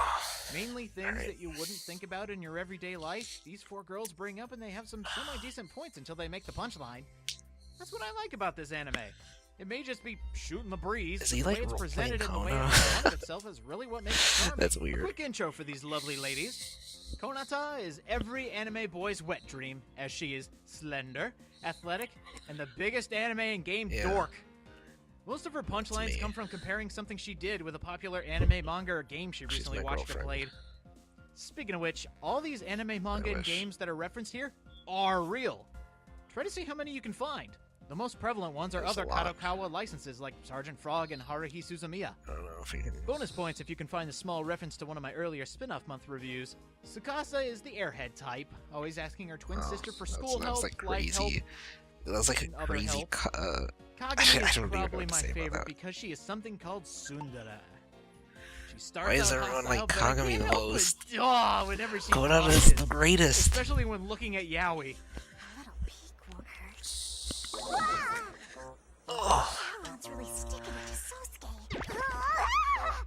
Lastly, we have Miyuki. who in Never Konata's use the dub description for Lucky is Star moe ever again. incarnate. What's a moe? Clumsy is sexy. Moe. One look at the visuals Those and are you some can tell this interesting really choices. isn't a visual beast. What? In fact, sometimes it looks pretty terrible. What? I do like the use of emoticons What? for people's expressions, though. I also like how every character Fuck is color-coded. yourself. Here's blue, purple one, Sundara, pink, red, green, I'm not brown, watching red, this. hazel, I'm getting and up. so on. I got Then up. there I are the- immediately got up just to turn this video off. Fuck you. Lucky Star's amazing presentation. How can you deny that? Go die. I actually think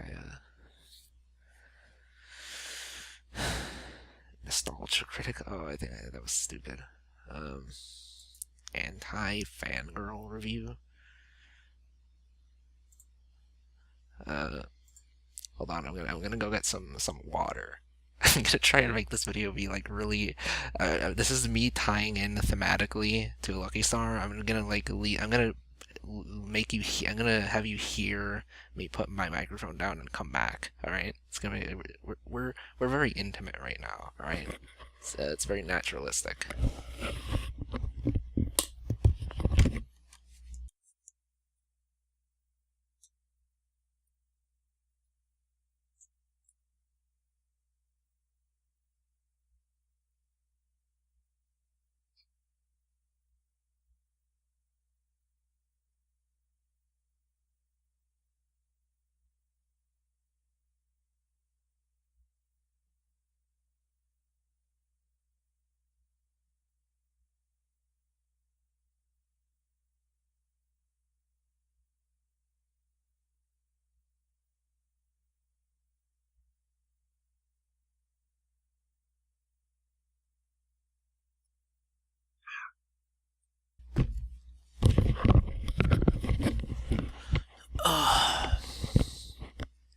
What's up, guys? I'm back. Did you miss me? Let's watch this video. My feet really hurt. Oh, jeez. How's it going, guys? My feet really hurt. Aren't you talking to me? Alright. How long is this video? Holy shit. What the fuck is this? Okay, I'm actually kinda... He just has an OP. You would never get away with this. Why? Slice of life comedy that follows the everyday lives of 4 high school girls and their classmates. The 4 main leads are Konata Izumi, Kagami Higuri, her fraternal twin sister Tsukasa, and Miyuki Takara. The anime starts the story with them beginning their second year, and the other high school girls that are seen in the opening are introduced halfway through the series. The series supplies numerous references to popular past and present manga and anime series, as well as modern and more traditional Japanese culture. Most of the references are supplied by Konata, the very representation of an otaku. Like she's the childish but good-natured leader. Because she's amazing. She's the greatest. Anthony Fantano, get out of here. I don't want to see your fucking face. Get out of my face! Alright, Brit. Let's see what you got, Brit.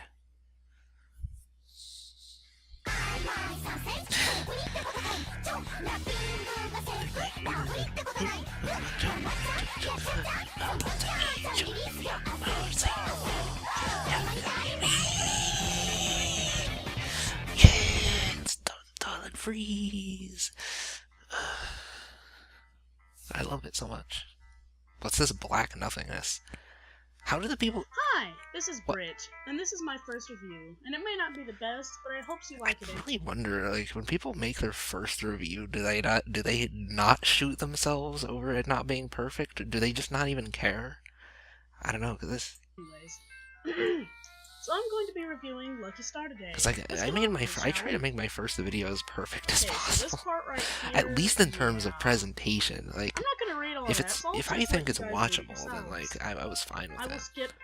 Because obviously I'm not gonna be the best from the start, but I'll read it anyway. Still, I try. The anime doesn't really have a solid plot. It's a slice of life, and that genre is usually filled with random stuff that you'd see or hear real people. Maybe I'm just so talented, That's you know. Why it's called slice of life. Sometimes it's boring, sometimes it's entertaining. In this case, it's a bit of both. Yeah, you know, it's just like a hot-blooded action show. Sometimes it's boring, and sometimes it's cool. Literally makes no difference. All right, let's watch anime review HD anime review 6 years ago. It was this really HD 6 years ago. Oh, there it is. This guy was ahead of the curve. Actually, I think HD video was available a little bit before 6 years ago. Man, time has just passed by a lot.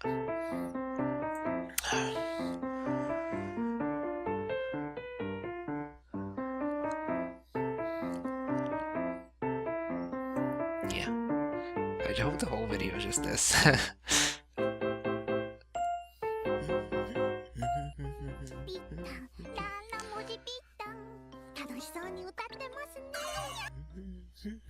Hello everyone, welcome to episode 5 of Anime Reviews. Just a I don't know quick what the thing point of before that we was, start. but okay. From now on I will be filling in some details about the anime in the description.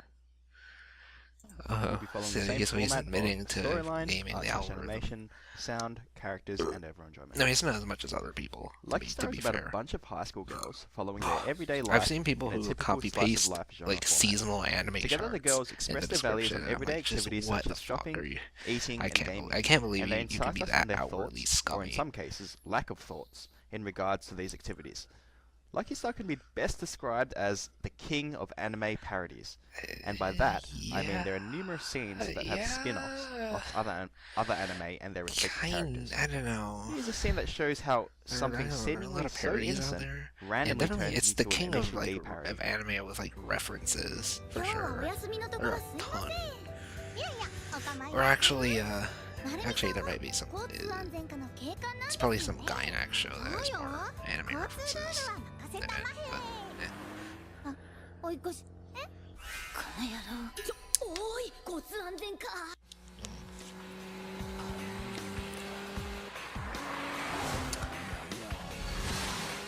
Just gonna show B scene, T3 scene. The thing about Lucky Star is there really isn't much of a storyline, and in most cases that would result in a bad score in the storyline section. However, seeing as Lucky Star is a slice of people say shit like that. Like, it doesn't have a story, but it's slice of life, so I mean, it doesn't need a story. Literally, dude, just ditch it, you know? Just ditch the bullshit. Ooh, this guy looks like this looks like it would piss me off. Wow, you niggas really wanted me to cover this shit. Well, this is gonna be a pretty short ride, so don't bother strapping yourselves in. We're only driving up the road to Tesco. Mr. Con Man. You're conning me out of my fucking time.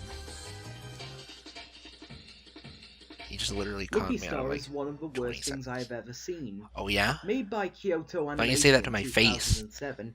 Yes, those wankers. Lucky Star is an anime based on a 4-coma Take you down to manga. the fucking Narcos titles. Now, And I then know rip what your you're fucking thinking. throat out. Come man, what the fuck is a 4-coma manga? Well, a 4-coma What is he talking manga about a is 4-coma manga? basically Japan's equivalent to the Sunday Funnies. 4 panels that make a single joke. Yeah. Anyway, that's irrelevant to the Yeah, anime. why'd you Lucky say Star that? has 4 main Ow. blue head bitch, short purple head bitch, long purple head bitch, and pink head bitch. I mean, sure, they have names, but who actually gives a shit? So funny, The only way you dude. can tell these moe blobs apart is through their hair colour. Oh, and the pink head bitch has big tits. because Whoa, I've got to dude! mention that Whoa, because I gotta the censor men that. don't They're have like to actual out. tits. The main He four actually have he their actually own put tits. Personalities, dude. It's so funny. It's like I'm like pretending like they don't. That means that they don't. Yeah, really great. Yeah, really amazing, dude. You know, you're really proving that the show is terrible. Please continue. Is a fucking nerd who watches anime and plays video games. Sukaze is naive. Kagami gets pissed off having to pull Konata. I mean, yeah, you could. Oh yeah, you could Yep, summarize. that's it in terms of. You could summarize all the characters in like one word, I guess, if you like straw manning. Like, dude, I haven't even watched this show like all the way through in at least 5 years, and I can remember a lot of details about the characters. There's a lot of small characterization for them. Like, I remember that Miyuki here, who's like, usually a lot of people say she's like the worst character. She actually has a lot of like her home life explored in interesting ways. How she kind of it shows her kind of lavish lifestyle and her interactions with her mom, and it's like there's this cute little story where she's like her mom used to read her bedtime stories every night, and then that's how her eyesight got bad or something. Like there was some really cute story with that. There's a lot of fucking like little characterization like that, because the thing that's great about Lucky Star is that it shows the characters in way more contexts outside of the school. Like most 4-koma manga, they suck because they just are at school, and it's like, and who fucking gives a shit? You know, they are like flat personalities, but here they're a lot more dynamic. Yep, that's it in terms of their fucking personalities. And yes, I know I'm calling the characters by their actual names, but I don't give a shit. In fact, I don't even give a shit about being inconsistent with my consistency. But wait, there's more. Yes, side characters. From what I saw of the series, there's not that many, but it looks like there's not that many. There's actually a fuckload. You only watched 12 episodes? You can't criticize it because you only saw half the fucking Why is he showing Digibro right there? Digibro is literally drops hundreds of anime every day. Like he'll watch like 5 minutes of a show and then drop it. Like, I don't think he's not someone who would say that. Even if the other 12 episodes were good, it still doesn't excuse the fact that half the series was rancid shite. Anyway, there's Konata's pedo dad, Konata's shitty cop cousin, and Konata's 25-year-old teacher who can't get laid. At this point, I'd just pull the asexual card like Doodle Diapers did. Fuck you! There's one other side. It's amazing to me, just like how people look at this house and a person can look at this video You're supposed to be and think that it's good or something. Does that mean? Because all he's doing is like literally saying the things that are in the show and then saying that they're and trying to imply that they're bad, but he doesn't actually give any reasons for it. Generic archetypes. That's what makes it so deep and thought-provoking and totally not just a result of autistic. Is this like a parody? It's so bad. It actually might be a parody. Don't give me that shit. It's about as deep as a newborn baby's bottom. Wow. Go back to jerking your hate bones. I think this guy just really hates Digibro. Now, what's Lucky Star? What's that name even mean? Luck coming out of a star? What's it about? Well, nothing. It's like Seinfeld, a show about nothing.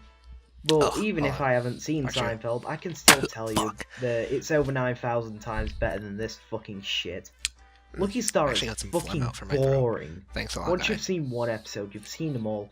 And don't give me that shit that it gets better after the first few episodes. It doesn't. Yeah, it I've does. watched half the fucking series. I love the episode whole show. 12 I think is the that same it gets like as episode 1, exponentially except better there's after a the couple first few more episodes. characters. And Tsukasa has a new cell phone. God, you remember cell phones? This show is listed as a comedy. Comedy my fucking ass. All the comedy How did I is like? either references to other I anime, thought of references that to Japanese culture, right before he Konatsu said pissing it. off Kagami, or just shit that is objectively not funny. Oh yeah. I mean, seriously, are we supposed to laugh at shit like this? Ah, look, Konata's playing video games when It's not meant to be fucking funny, you retard. When do you take this? They fail It's not at fun. reference It's not humor. the show. Instead of making a joke about it, they're just like, "Hey, look, Initial D." Yeah, or that's the "Guys, idea. it's Fist Yeah, of the it's like North Initial Star." D. If you want I mean, reference like actually the humor Initial done D. right, look at It is a joke. It's like a normal driving scenario, but they're making it out to be like Initial D. That's funny. Why is that not funny?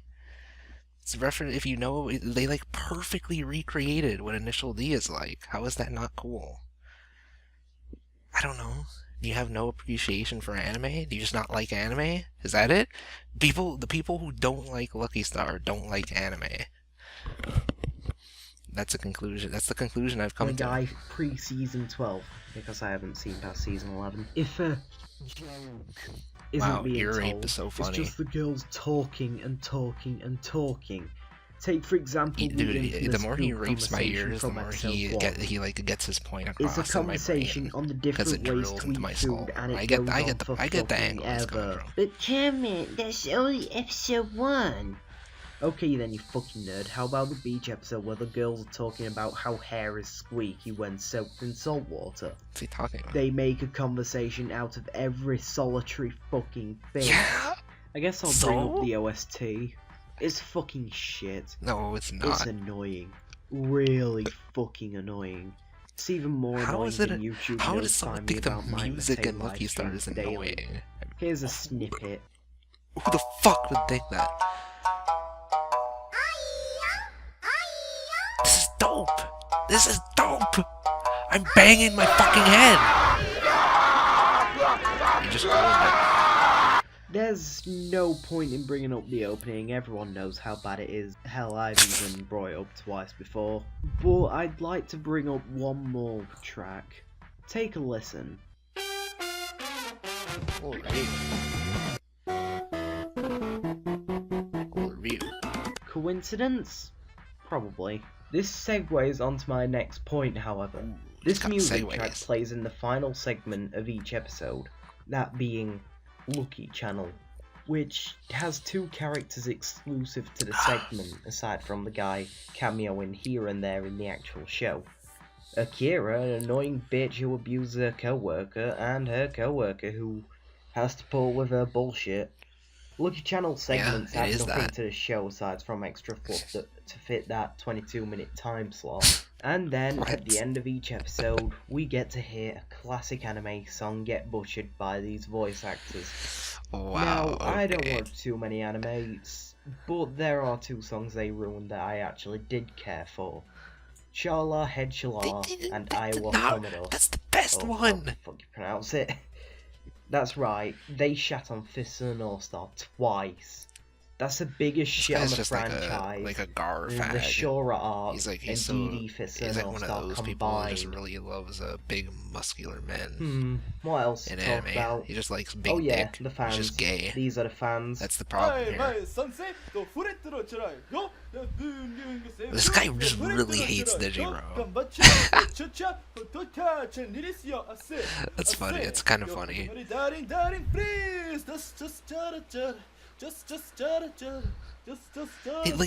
Digiro's video on Lucky Star wasn't even really talking about the quality of the show necessarily. My final rating I don't know for Lucky why he's Star like is a attacking 1 him so out much. of 10.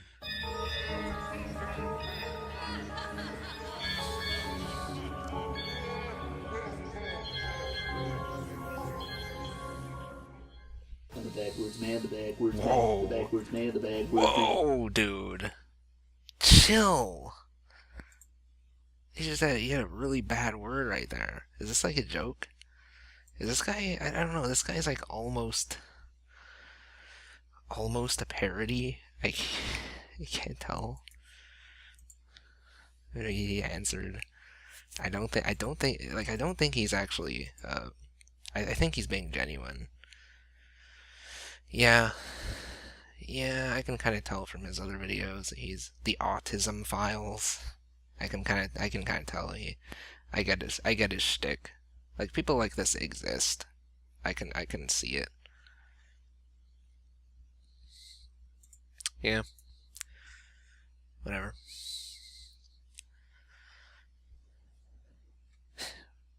Anime otaku is this?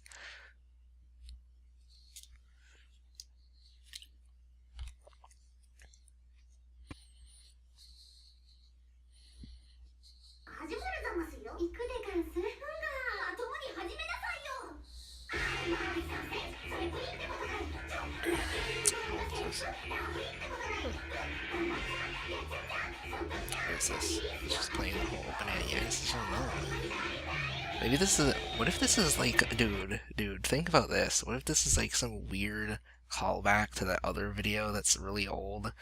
What if like this? What if this person's like was their friend, and maybe they like died in a car crash, and this is their way of paying homage to them. If there's some really deep reason why this is here, I don't know. I'm just saying, you know.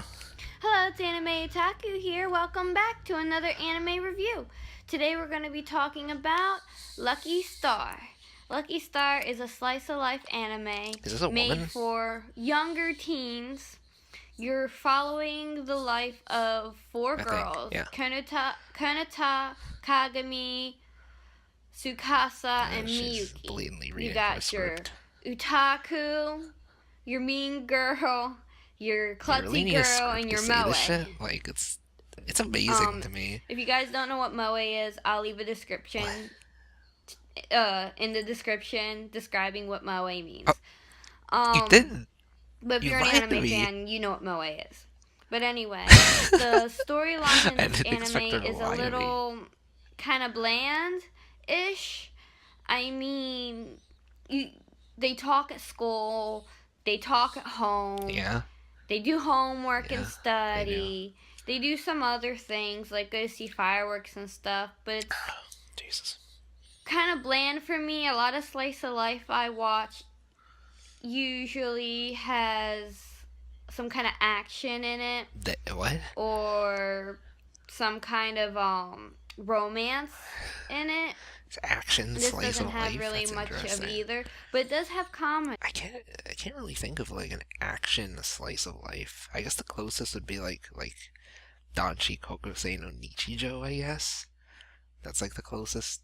That's kind of a thing. I don't know. I just say it's. I wouldn't even say that show. It's like it's just a comedy. Oh, actually, let's check this. My Lucky Star review. Yay!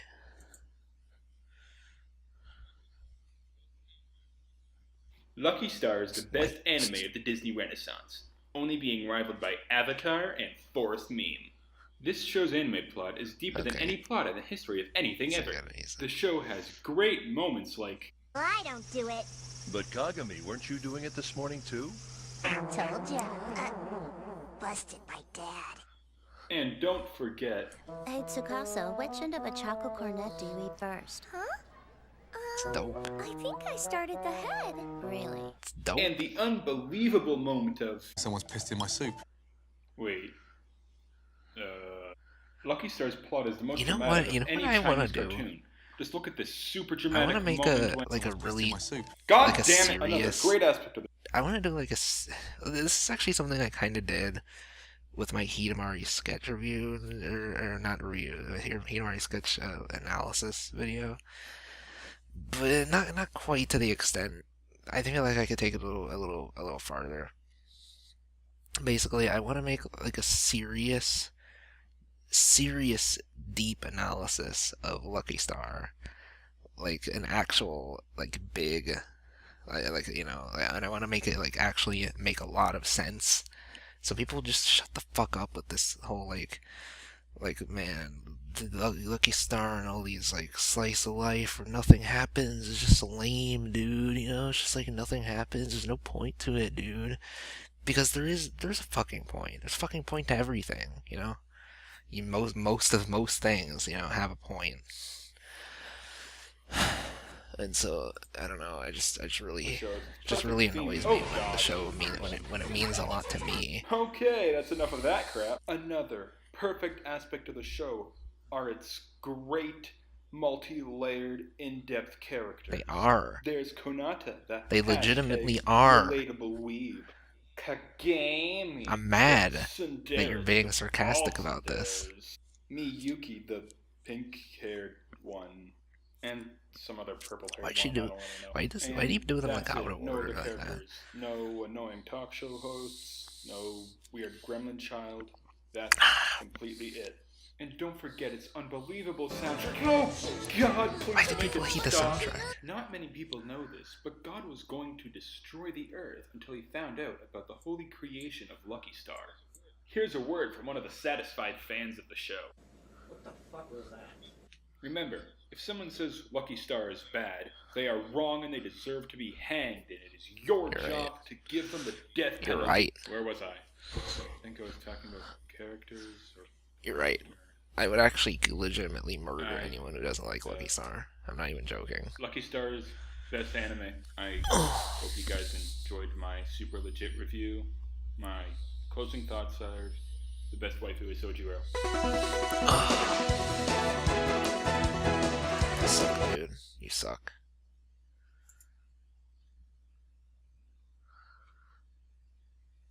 No, this isn't serious. Yeah, I couldn't tell. What's up, everyone? It is Shay here, and I'm here because I have a new video for you guys. What's up, sister? So this video is going to be on actually a review on the Time to anime lay down. Star. Now, I've already seen Lucky Star before. I watched it when I was in college, when I newly started getting into watching I anime. stand while I record this, so I'm gonna like lie down right now. found out about Lucky Star. So how's it going, guys? One of my favorite. What end of the chocolate cornet do you eat first? That while the storyline, there's no like huge plot in it from episode to episode. Each episode is fairly different.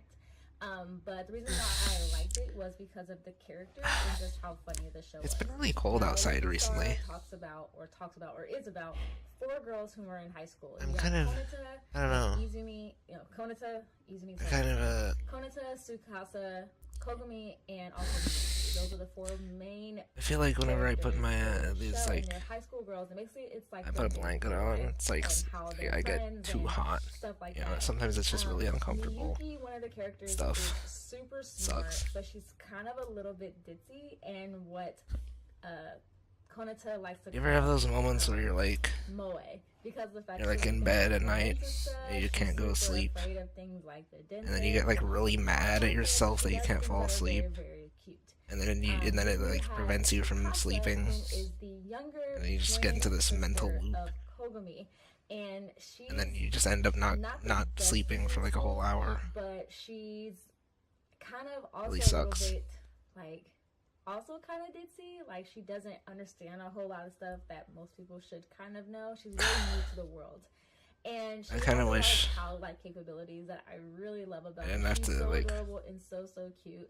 walk to the bathroom, you know. Look at the clothes in anime. Like I don't want to have to. I don't want to have to piss in a bottle every day, you know. I just wish I had like an extendable penis, and I could just stretch it all the way to the bathroom. And Kagami is the That'd be really convenient. sister, I believe, of Tsukasa, and she's like the You know what really sucks about me making these videos where I'm like, where they're unscripted?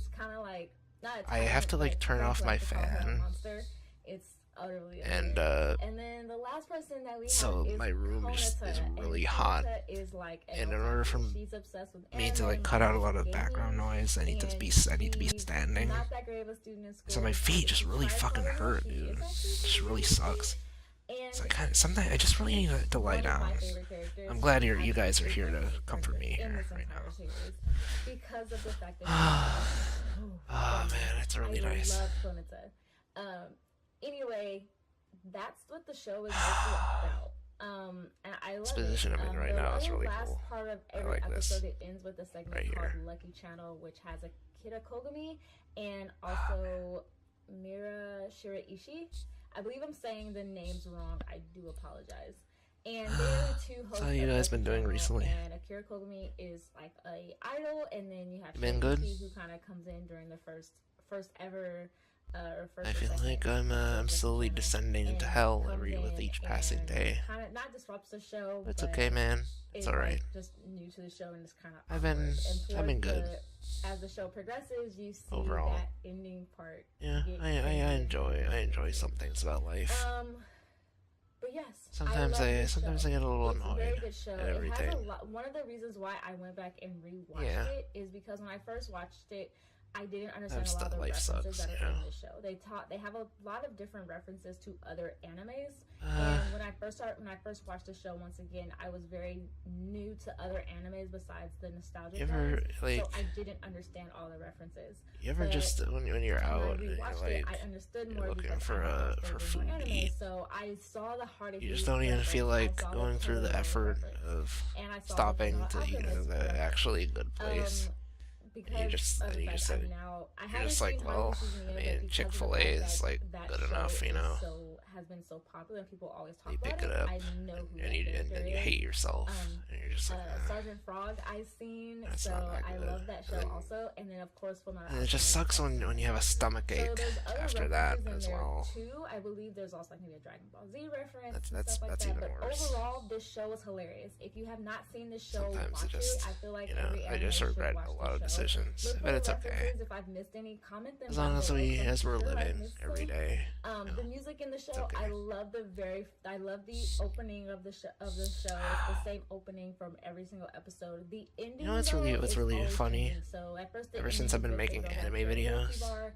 or at a karaoke place, and they were I haven't been able watching to, a lot of anime hear them singing, recently. and then the latter part is And like, so there was the actually person one that point where I voices her, legitimately she didn't out watch in the any world, and anime I for didn't like those 2 endings, months. I'll be honest, I thought they were weird, And I would always fast forward when I through watched, them. I came back and I watched like some episodes I like of the show Little overall. Witch The Academia, latter the half, they TV brought in show. a lot of new So I was really characters, I curious guess, to about it. spice things up a little bit, And then I was and like, it it made was me good. It was remember. good to see a lot of new It was fresh like, wow, faces and see them get into even I more trouble. love My anime. favorite I forgot. episode of the Like I series actually was the forgot. I latter half. hadn't I actually have two watched it favorite in so episodes. long. One of them was the It's latter just half kind where of you see kind of a Konata's funny mother, thing that happened. and Konata's mother in the series, she's passed away, Yeah. so you see like her. It's just a visit them, weird and it was idea a really, that really cute making episode. anime videos actually impacts And my whole then the other mindset favorite episode related of to mine is anime. when Konata takes Tsukasa and Kagami to Kamaket, and So there's like more. Tsukasa's experience there was hilarious. But yeah, if you haven't seen it, watch it. Watch Lucky Star. It's kinda 24 sucks, though. episodes long.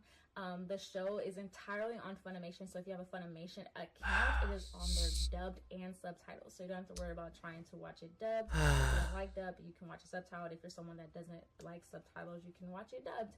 I watched it dubbed. That's how I originally watched it, so of course I watched it again dubbed. They also have the OVA dubbed as well, so you can also watch the OVA too. So yeah, check out that show. I definitely recommend it for every anime fan. I feel like they should watch it. It's an hilarious show. But yeah, so by the time this comes out, it's going to be on Saturday. I'm going to be at a convention. I'm going to be vlogging at the convention because I'm going to try my first vlog. Sometimes you just need some quiet time. We'll see how that goes. And my battery's going to die soon, so Just I reminisce. can this video up. But yeah, comment down below if you've seen Lucky Star. What was your Just favorite value part? all If quiet you have time, seen just it, as much as also when what stuff is references that I happening, might I have think. missed. If you haven't seen it, are you going to check it out? And I will have a new video out for you guys on Wednesday. Hopefully it's one of my vlogs. We'll see. But anyway, subscribe if you haven't already. Subscribe if you like what you see. I love to see people comments. I love to see the likes. I love to communicate with you guys. So thanks so much. And I'll leave the links in the description box below, or actually probably on the screen here, to all my social media accounts. And I will see you guys soon. Bye.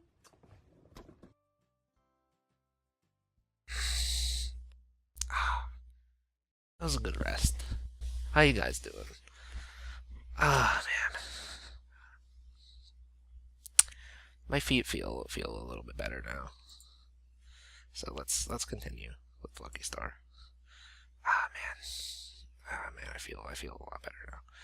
All right, actually, I think I'm gonna look up for a different show now. So there's another show. Maybe I should look up Hidamari Sketch. Hidamari Sketch is one of those shows that like not a lot of people.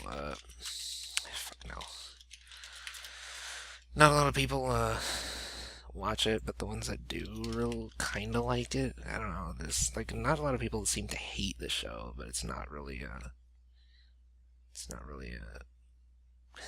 This is like this guy is crazy. Fuck. That's Anime Days. Jeez, this is a long ass review. This is longer than mine. How did he manage to get? There's no way he went on for as long, while being being as cool as me. As any watcher of recent anime can tell you, the last 4 or 5 years has seen its fair share of shows marketing themselves as slice of life. It's now gotten to the point where some fans flat out ignore the slice of life offerings every season and just focus on the quote-unquote good stuff. And that's a shame, because there's a lot of good to be found in this misunderstood genre. Sure, you have quite a few that are really shitty or average at best, but that's to be expected of— Literally don't care. Just get to the show. I think I'll let Yuno get the ball rolling on that one. Just a bunch of pedantic bullshit no one cares about.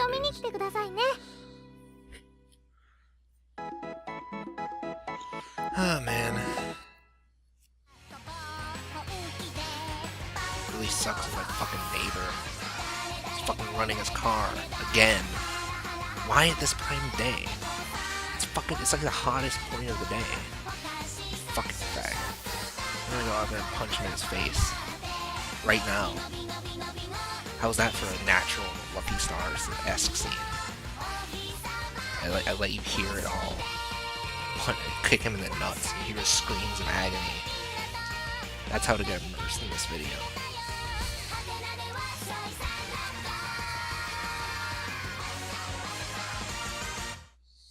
Now I'd like to start by clarifying one key point. Though 4 seasons I of hope this show this have been doesn't produced ruin with the a probable audio. 5th I'm gonna season be in the fucking works, pissed. the following review will focus only on the first 2, Hidamari Sketch and its sequel, Hidamari Sketch X365. Hidamari Sketch, known as Sunshine Sketch to some, is an iyashikei that's healing for the uninitiated. Slice of life series based on a 4-koma manga of the same name. First produced in 2007. It's actually one of those shows I would kind of say is like on the border between just kind of like a standard slowish slice of life show and an iyashikei. Because I don't know, because it's not like that slow. But enough of all that. Now that we've gotten all of the technical stuff out of the way, I think it's way more entertaining than most iyashikei shows. Like, iyashikei to me usually means a boring show. So, like, Hidamari Sketch doesn't fall under that. A simple one. Our main character, Yuno, is beginning her first year at Yamabuki High School. I know that's not what it is. Artistically talented of students. They usually have kind of a feel to them. Hours away, That's Yuno very elects to similar live alone to in one a small another. apartment I don't complex think directly Hidamari Sketch across is the kind street of from her new like that. school, the Hidamari Apartments. And there, she meets the 3 other tenants, Miyako, Hiro, and It just has Sae. kind of a particular They quickly tone befriend one another, that's and kind of that's about unique. it. The series follows the day-to-day lives of these 4 girls as they experience life and friendship for the first time. So as you can probably tell from that description, there isn't much to expect in terms of plot development. Was that like so? What was it? What was Life and this? friendship for the first time. So as you can probably What the fuck? This is like. tell from that description, there isn't Was much he to like trying to expect do in like a terms of plot shaft development, thing? so I won't even try to bullshit my way through it. That was weird. That was weird. I don't know. Development, so I won't even try to bullshit my way through it. What I will do though is give a brief rundown of the series' overall structure and what I believe are its most relevant plot points before moving on to a more in-depth character analysis. First and foremost, the story is intentionally told out of order. Unlike Haruhi or Baccano, where the non-chronological storytelling adds a certain element of mystery or suspense to the story, Hidamari Sketch feels out of order for no real reason at all. Well, I mean, I'd say the reason it's out of order is because I don't know, just like there's no real need for a continuous plot. Like, it's just because every day is just kind of like a fun time. It's all just kind of like bleeds into one another. So that's kind of the point. Not too noticeable at first, but you may start to notice strange references So to it events doesn't that really have matter. or have not yet happened, or to people that have or have not yet been introduced.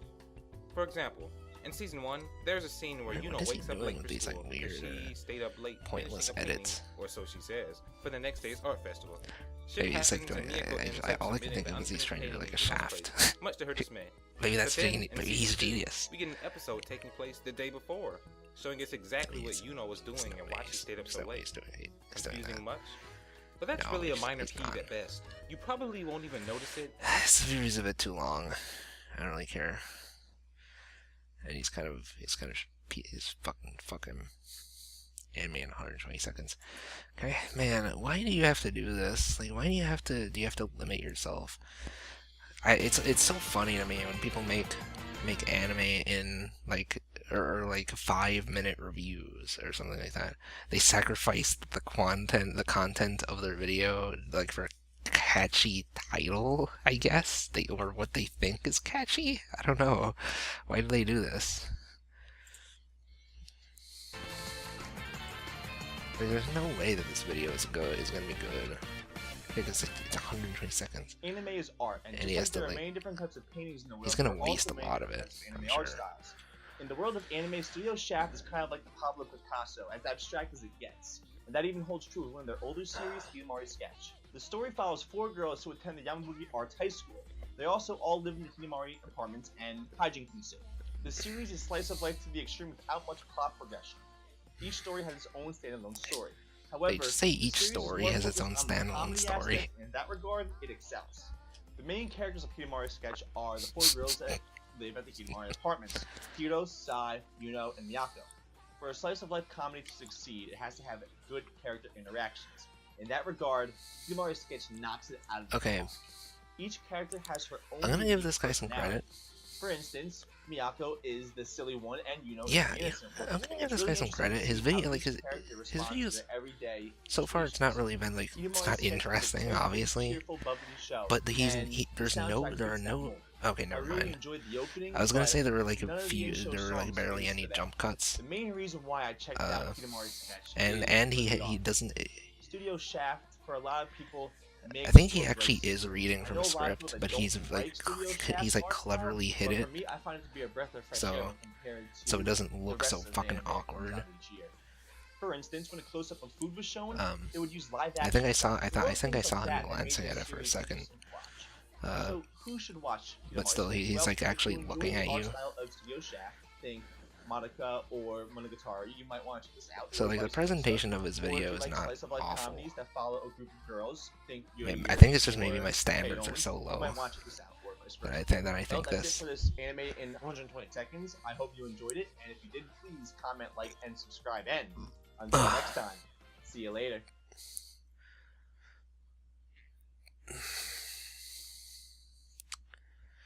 This video has more views than my Hidamari Sketch video. Lost all faith in humanity.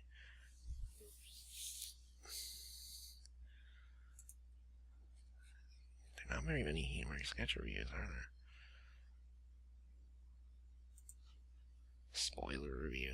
Okay, fair warning, everybody. I haven't watched season 3 yet, or even totally finished season 2. So if anything major happens there, we won't get to that. Although realistically, it's a slice of life comedy. What could really happen? So, and also, but I wanted to get this out before I get to Comic-Con next week. So I'll be doing a big video for that, like I did last year. But without further ado, it is time for the Hidamari Sketch spoiler review with. I think he's still alive. But anyways, we will be discussing pretty much the first 2 seasons. And remember, as always, this is a spoiler review, so we're treating it as if you watched the show with us, so everything is on the table. No complaints about spoilers, you're just enjoying causing trouble, aren't you? Okay, cutting short to it.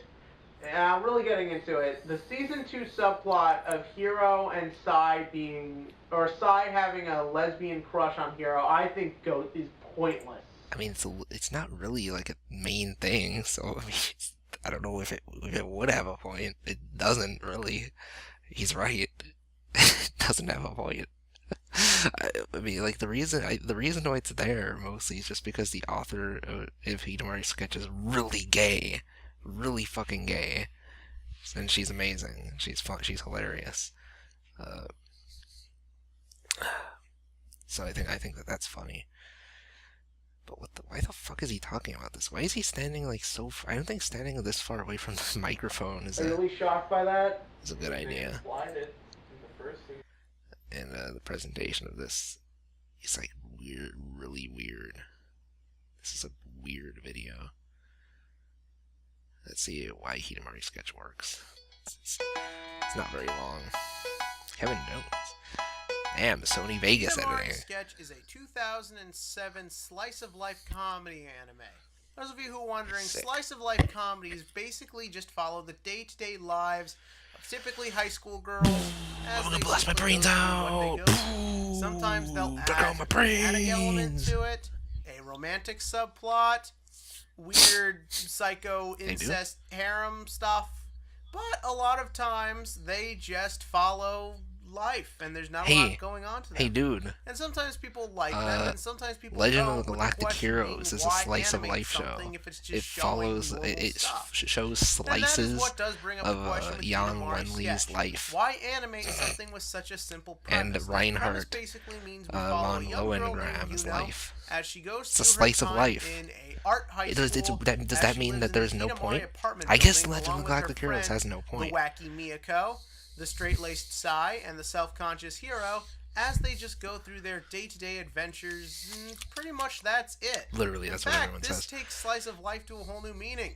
Each episode only follows one day of their lives on a normal basis. Every show in existence, Instead, it takes even one step further. Half the time, there's no plot to an episode.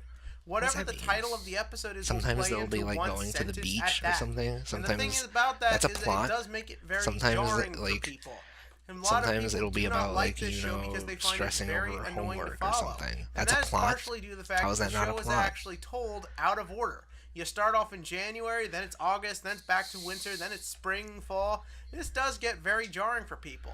And on top of that, the animation is very strange. The style will go from one thing to another, usually mid-sentence. There's no real pattern to it. There's no real order or logic to anything. Well, actually, I would say that's not does true. whatever it wants, wraps itself up at 24 minutes, and leaves it up to you if you actually kind of want to go back to it. There is visual consistency in the show. That's kind of why I loved watching Hidamari But like it is weird. Very enjoyable to watch. The visual is it the most great. laugh out loud comedy I've ever heard?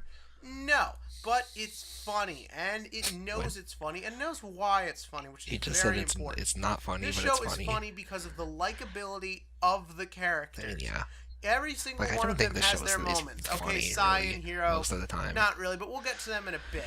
But the Basically, characters what are I think all really great. makes this show work, rather it be the offbeat animation or the bizarre story execution, is Yuno and Miyako. Miyako is absolutely hilarious. See? Every time this character talks or does anything, I want to see what happens because I know I'm going to laugh. Now, what's great about that is Yuno is so presented as just this likable young girl. Yuno's awesome. She's not fan service. She's not overly that's not what I would say, but yeah. She is a normal, happy-go-lucky teen living with these people and I mean, having actually, fun, she's, and you can relate to that, and I you don't know, want she's to not be really with that. that All these characters are just very happy-go-lucky. fun to be around, and they're she often can get in very kinda fun depressed scenarios. sometimes. Yes, it's all basic slice of life stuff, but because of the animation style and because it keeps everything fresh and new, you really do get just a fun sense to it all. Yeah, Every little thing, rather it's just going to the lunch table or talking about something they see on TV, can instantly turn into this funny situation just brought between the dialogue between these 2 to 4 characters in a scene. There's so much emphasis being put on the way they talk and the way they behave with each other. They're just so comfortable with each other that it makes you want to keep watching, and it really makes you feel for them. And that's definitely why Hidamari Sketch works. There's no grand plot. There's no big message going on. It's just fun and enjoyable and lovable. Right. There are a couple problems, though. Namely, our 2 other leads, Sai and Hiro. It's not that these are bad characters. It's not that they're unlikable. It's that they're really not main characters. Yuno and Miyako pretty much carry the whole plot, so because of this, Sai and Hiro just feel kind of shoehorned. It honestly wouldn't surprise me if in the original manga, the author had planned for just the 2 characters, but felt that 4 would maybe balance out things better. And there are several situations where they do, but I just feel that things probably would have worked better if Sai and Hiro didn't need to be shoehorned into as many situations as they are. On top of that, Sai and Hiro are definitely the less interesting personality-wise. Sai is just sort of the generic, no-nonsense older one, and Hiro is just sort of this generic girly girl. Again, they have their funny moments. I just felt that on a whole, they could have been used better if they weren't in as many scenes. I know that might sound strange because it's about the apartment. Just, they're like in the story, they're in different grades, so like obviously they don't show up as much because Yuno is the main character, but they live next to Yuno, so like why would they not sometimes show up? You know, it's forced. Living. I guess these characters are forced. You could have retooled and restructured that a bit.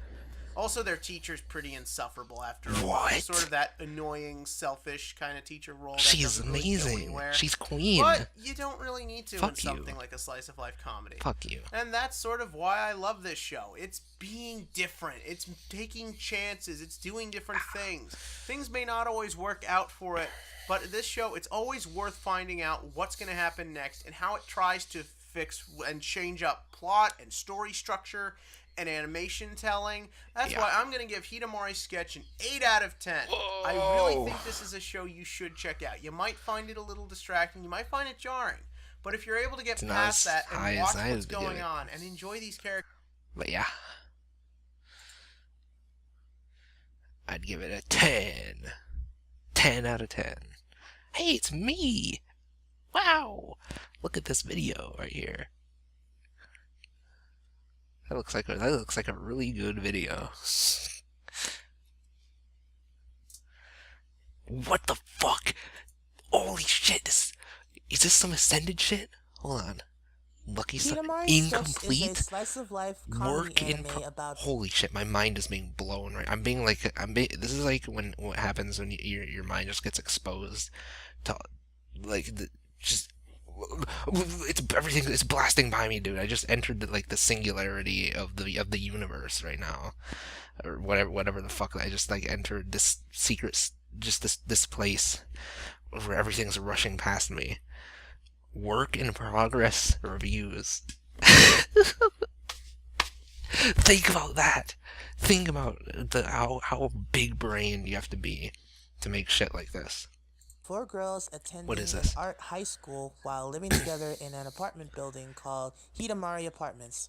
This apartment also happens to be across the street from the art school in which the girls attend. This anime is extremely simplistic on the surface and does not offer much of an actual story, since what it mostly focuses on are the girls themselves living out their daily lives within Hidamari Apartments while interacting with one another. What makes this anime truly a wonder to behold are the characters themselves and their personalities, for each girl has her own special, unique traits and characteristics about them that make them each lovable This is and definitely special in their incomplete. own way. Now, to give a brief example of the He characters just said the and their same thing like 10 personalities, I shall times. go over each girl and give a small bit of insight as to who they are. First, we have Yuno, who happens to have a big passion for drawing art, but is unfortunately not very good at it, and she also seems to suffer from a severe height complex as it relates to being too short. At least in her eyes, anyway. She decides to move to Hidamari Apartments I don't while even attending remember an art that. school in order to learn to live on her own and become more independent of her parents. I think she's aware that she's kind of childish because she was sheltered by her parents. Blonde girl who was I don't remember absolute anything about her genius when it comes being to stuffing her height face conscious. with everything in sight as it relates to food.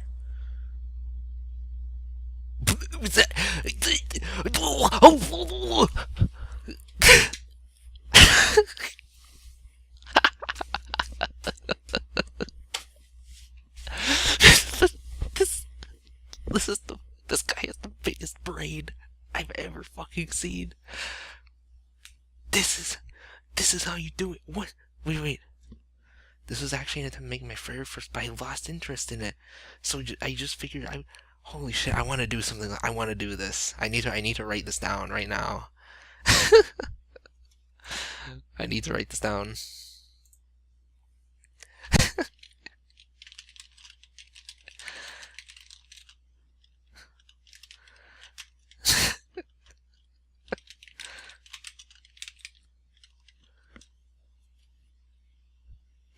Holy shit, that is incredible.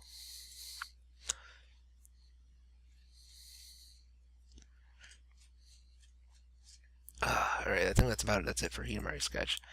So there's what's another show that I really love, but it's kind of contentious. Let's see, Humanity's Decline, Lucky Star, Sora no Woto. This is Sound of the Sky. I didn't actually. Oh yeah, I didn't. I haven't seen this review. Should I? I don't know if I should take shots at Glass Reflection. I'm just gonna be arguing with him. It's not me hating on Glass Reflection or anything. I'm just gonna be having a conversation. All right. So when was this? Originally released 2012. One of the show came out of left field for me. disappointing things that occurs in my life on any given day is the lack of free time He really I generally have. He really During got an the upgrade year, in his production. Presentations, assignments, projects that need to be done during the holidays. I have family get-togethers. I have apartment hunting trips and the occasional convention. So the amount of free time that I have is usually spent watching whatever show I have lined up to review next. And in a lot of ways, that's a good thing. It's very enjoyable in a lot of ways, but also it's very depressing, since what it means is that unless I'm going to review a show, I can't watch it. And though I know there are websites out there on the internet like Crunchyroll and Funimation that have all these wonderful shows that I would love to sit down and watch, I can't, because I can't use any of their footage. Out of reach of and my they probably mouse had some of again. these great I shows don't up there wanna for get up. years, and But he's not talking about the show. Sora no Woto. Oh God, I just got up. The Sky is one of those shows. Ladies, gentlemen, and others, my name is Arkada, and welcome. It was directed by a wonderful fellow named Mamoru Kanbei, whose directorial credits include the slice-of-life comedy You and Me, and also Elfin... Yeah, I was surprised when I learned that the director of the show is also Elfin Lee. Well, that's a bit because of I hate that show. Alright, let's go with it. Actually, but I think Under the the show Sky is like a show really based well in a post-apocalyptic future where the majority of the planet is nothing but a wasteland, I save don't know, for he some just was small stuck with. pockets of Earth I guess that he was is just still stuck with a bad quite theme. beautiful. Of the few pockets of land there is, however, is a constant war between the final human nations. There are actually that some exist. parts of And our the show story where takes I place feel in like the his small, Elfin remote lead town of influence Thebes, actually helped. located in the Like there's some nation of parts that are Helvete, legitimately who scary. is currently in a ceasefire with the Romans. Yes, Romans. Hail Caesar! Outbound by sunrise. I hope he doesn't like spoil the whole show, because I recommend that you watch it. Our character of Everyone the should main watch this. persuasion is a young girl by the name of Kanata, who joins her country's military not to specifically fight for it, but more naively to learn how to play the trumpet, as the military boasts free instrument lessons, and she gets assigned to the 11th Stretching my body as far as I can. Okay. Moe influence, which Moe influence. Instantly skip it. Not that I agree with those people, but I can understand some of their concerns, especially It's got cute girls. to fan service. It's got cute girls. Yeah. Really though, Sound of the Sky has a very specific feel to it. There are times that the story gives off this feeling of Ghibli films, such as Castle in the Sky and Kiki's Delivery Service. The animation obviously reminds me of Kyoto animation shows, such as K-On! At times the setting is reminiscent of shows like Hibine Renmei. So Sound of the Sky really is like Hibine Renmei meets K-On! With some Ghibli trumpeting stick. The music is another thing, and in the show it's a driving force at several moments. You'd think that a show that makes reference to music and has sound in its very title with a very good soundtrack. I mean, I wouldn't say there's like that. There's like very much similarities to KO. Musical score composed by Michiru Oshima, who also composed the soundtrack for the original. By the way, fun fact: I used the soundtrack, the pieces of the soundtrack of the show in my ReZero video. Most of the platoon It's an amazing soundtrack. So basically, you have a full squadron of females that just love to blow a horn. That's how that my ReZero video is a masterpiece because of the music of the show. Try the veal. It's like, I just want to put that out. Yeah, moving on. For some of the major plot points as well, the show seems to heavily rely on trumpet rendition of Amazing Grace. And while I will admit that Amazing Grace is a good song, it's not extremely amazing, and it's not a song that I would have preferred personally. But hey, I can just close my eyes, imagine Pazu's fanfare from Castle in the Sky, and hell, I'm good. I mean, it's like I don't know, there's like a million other songs. It's just a part of the story. It's not even played. It's not even played that often.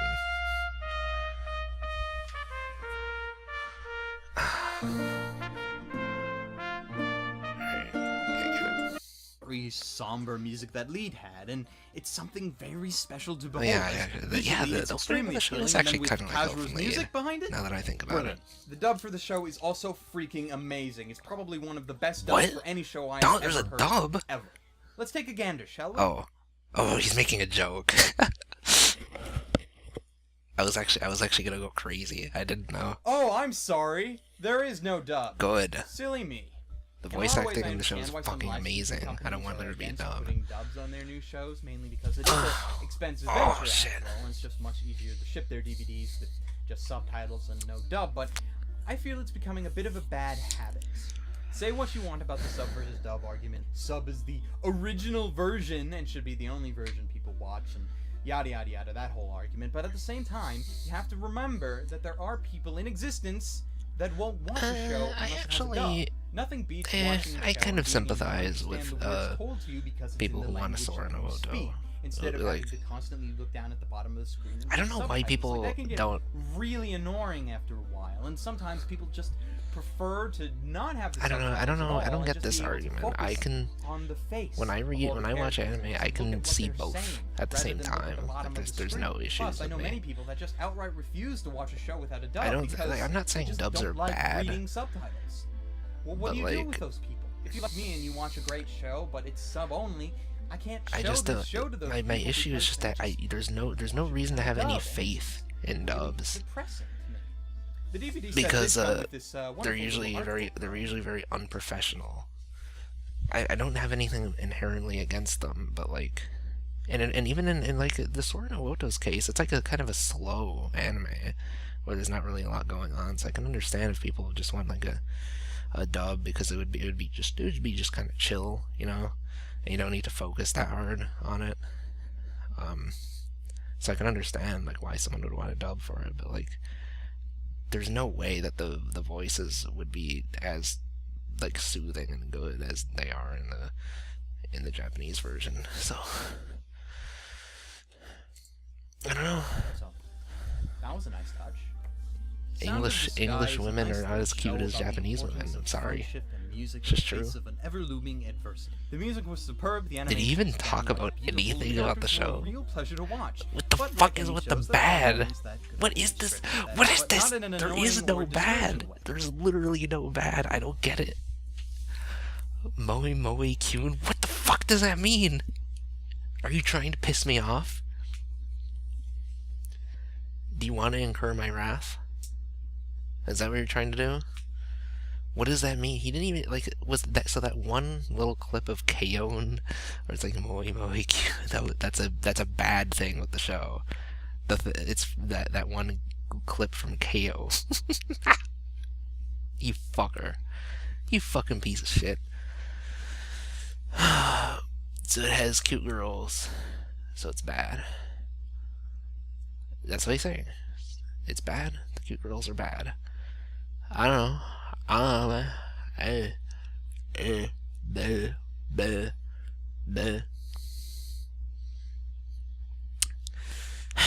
mean, I don't know. I think like there being cute girls kind of adds to the show's atmosphere if you really think about it. Because it's like a war setting, and so when you see like cute girls in the military, it's like, wow, this is a fucked up world, right? You know? Is that crazy? Nah. Moe Kyun! It's bad. The overabundance of the Moe style might also be a negative point for some, but if anything, Sound of the Sky shows that you can do more with this art style than just... This is like another example of like cursory reviews of shows just not being helpful, because like in the context of the show, I think there being cute girls is good. I think it's beneficial.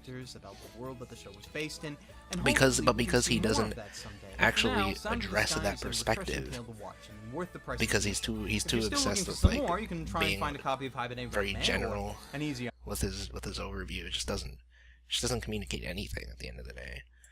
It's like it just doesn't go over everything. Is it good?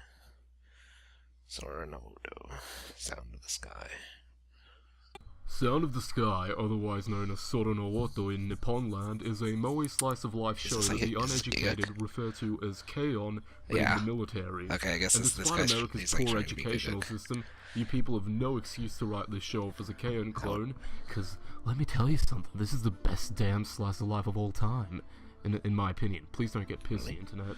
Now, mind you, I have a very strong preference for slice-of-life shows. My favorite anime include Aria, Barakamon, and Non-Non-Biori, but I believe this one truly takes the cake as the best Sol anime to have ever been made.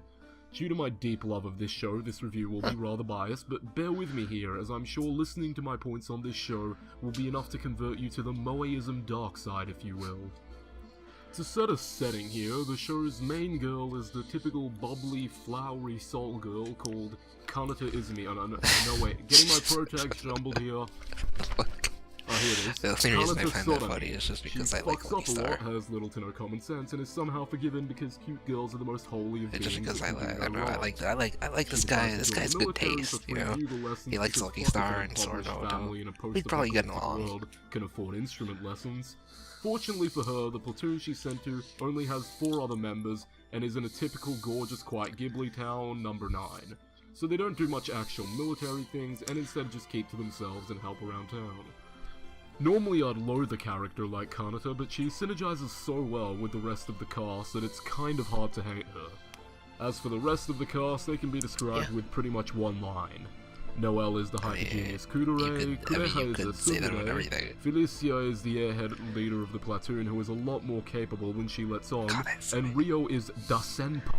Keep in mind that describing any of these characters with one line is an insult, as they all gain depth and develop into real and fleshed out people throughout the show. I would agree I would disagree that they're... So yeah, picture your if he's trying to typical imply that slice of they're life like stories simple in a or not post-apocalyptic interesting, I world would and in the setting not of a agree at Ghibli all. film, and you pretty much just summarize Sound of the Sky. Good job, link me in your bibliography. See, the thing that I can't figure out how to describe is that it's just so much more than what I said previously. Though 95% of the time it's a slice of life in an army setting, the other 5% is the rare occasion where the crapsack world the characters live in rears its ugly head. This small portion of the show ties in so well with the rest of I the get what he's going for here, and it's weird because I kind of agree with what he's saying, but like it's just his wording. To be honest, that when I kind of first annoys entered me. the series, I knew it was directed by the same guy that did Elfen Lied, and I expected it to be so dark and edgy you could use it to sharpen a Kamega edge. That's an alright And I was joke. immensely pleased to see that for the most part this show is as serene and happy as it promised. The OST consists of such classic songs like Amazing Grace, Amazing Grace. Why and is this a Amazing joke? Grace Why is Kazoo this a Edition. joke? It's not played that often.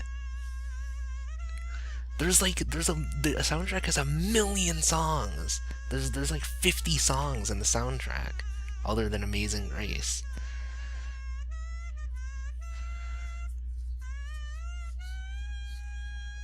When they play it, it's like an important part of this. It's like an important part of the story.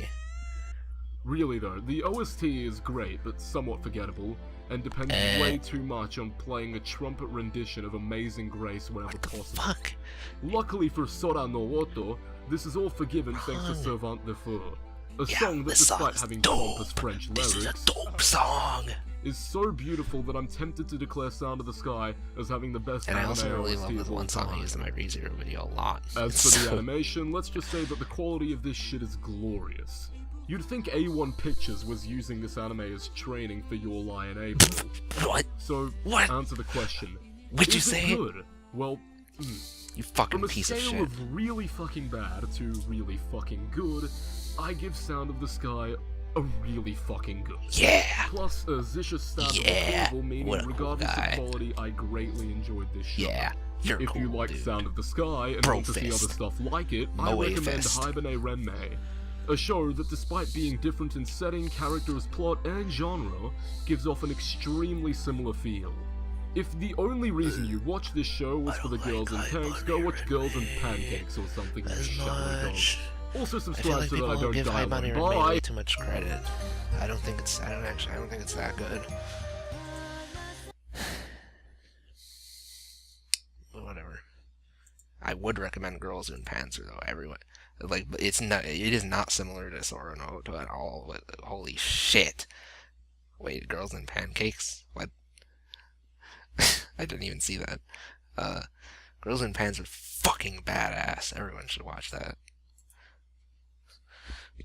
Alright, let's check out some more. Oh god, I didn't even see that was Anime America. Yeah, I guess I'll react to Anime America.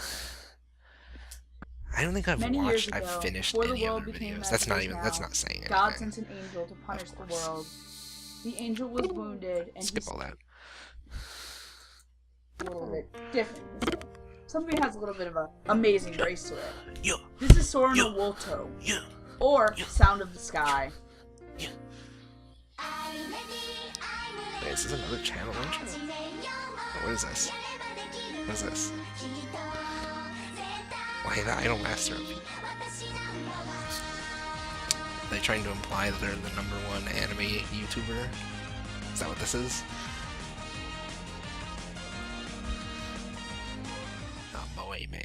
Sound of the Sky is the story of Kanata Sorayami, a girl who is inspired Kanata to join the army after Sorayami, she is a fucking serious trumpeter retard. playing Amazing Grace when she is lost in God, war it makes as a me child. mad. Everything they She later do. joins the Helvetian I'm army, already becoming a upset at you, bugler, Anime and that's America. how Don't she'll tip learn me to off trumpet. anymore. Just the There slightest she's bit. assigned to the slightest bit. 1,121st platoon in the town of Sez, in a place called Helvetica, where she learns how to play the bugle thanks to Master Sergeant Ryo Kazumiya, as well as finding a family and the rest of the group, which includes Felicia Heidman, Kurihara Sumiana, and Noelle Kanagi. Whether the girls go on less of an adventure of like, yay, we're doing things, and more of an Did she watch the dub? Well, the story Is has that a why she very pronounces them so badly? semblance of a plot in that, hey, I'm going to learn how to play the bugle. It's more of a character-driven thing, which is one of my big likes about it. I guess I can say that the first 6 episodes are kind of like typical Moe in that it's that they're really cutesy in some of the things they do, but there's still something really dark hidden behind all of it. First 6 episodes. Thing I really like. And a lot of my dislikes with the show are really petty with. I don't know. It's I don't know not how really you hard. could possibly Seriously, get that. Like, a lot of my problems with the show are The incredibly first petty, which are couple mostly scenes of the show are like not completely not different much from of a every plot. like, It's a little bit cute too girl show. cutesy in the beginning, but the ending more than well makes up for it. As a great reviewer once said, the ending is paramount. So, the characters are Kanata, Rio, Felicia, Kurihara, and Noelle. Kanata is the one that looks kind of like Yui from K-On!, but she's not. And it's weird though, because I actually think the ending of the show is easily the worst part. Which is weird. despite having absolute pitch, which means she can, I think, hear like anything in pitch or something, she's not really good at music, but the story and development, she learns how to play, and she's dedicated to being a soldier, but she always puts morality over duty first.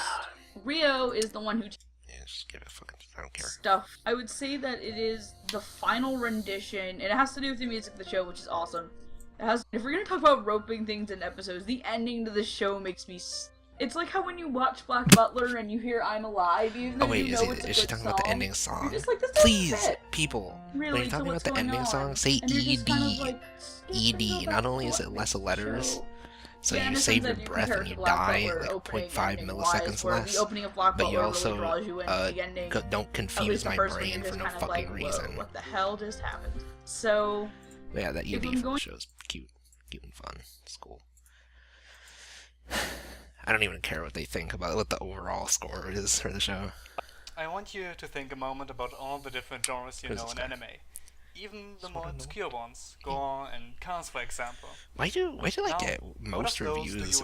I don't know, maybe it's just the ones I've clicked on, but they all start out with like talking about genres and shit. Sports, it's so boring, or so. It's like they all start out with like, this like the genre of the show is like it has a genre but it's like you know, it's like not exactly what you'd think about the genre, because like genres literally don't say anything about the show, so I don't know why I'm saying this, you know?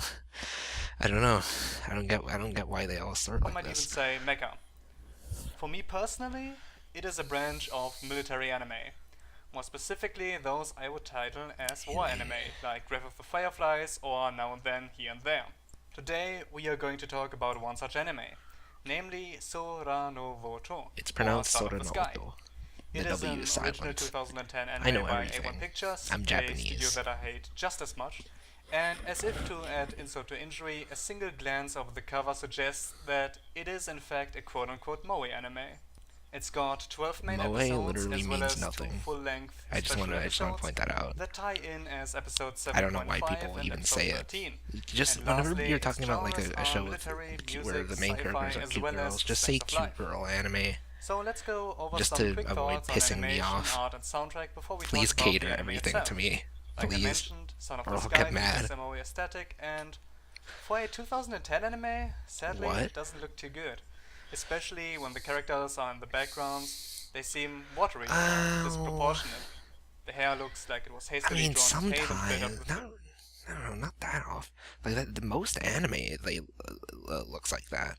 When anime characters are really far in the background, it can be kind of hard to like. There's almost no reason to draw them super detailed. Bucket-tool.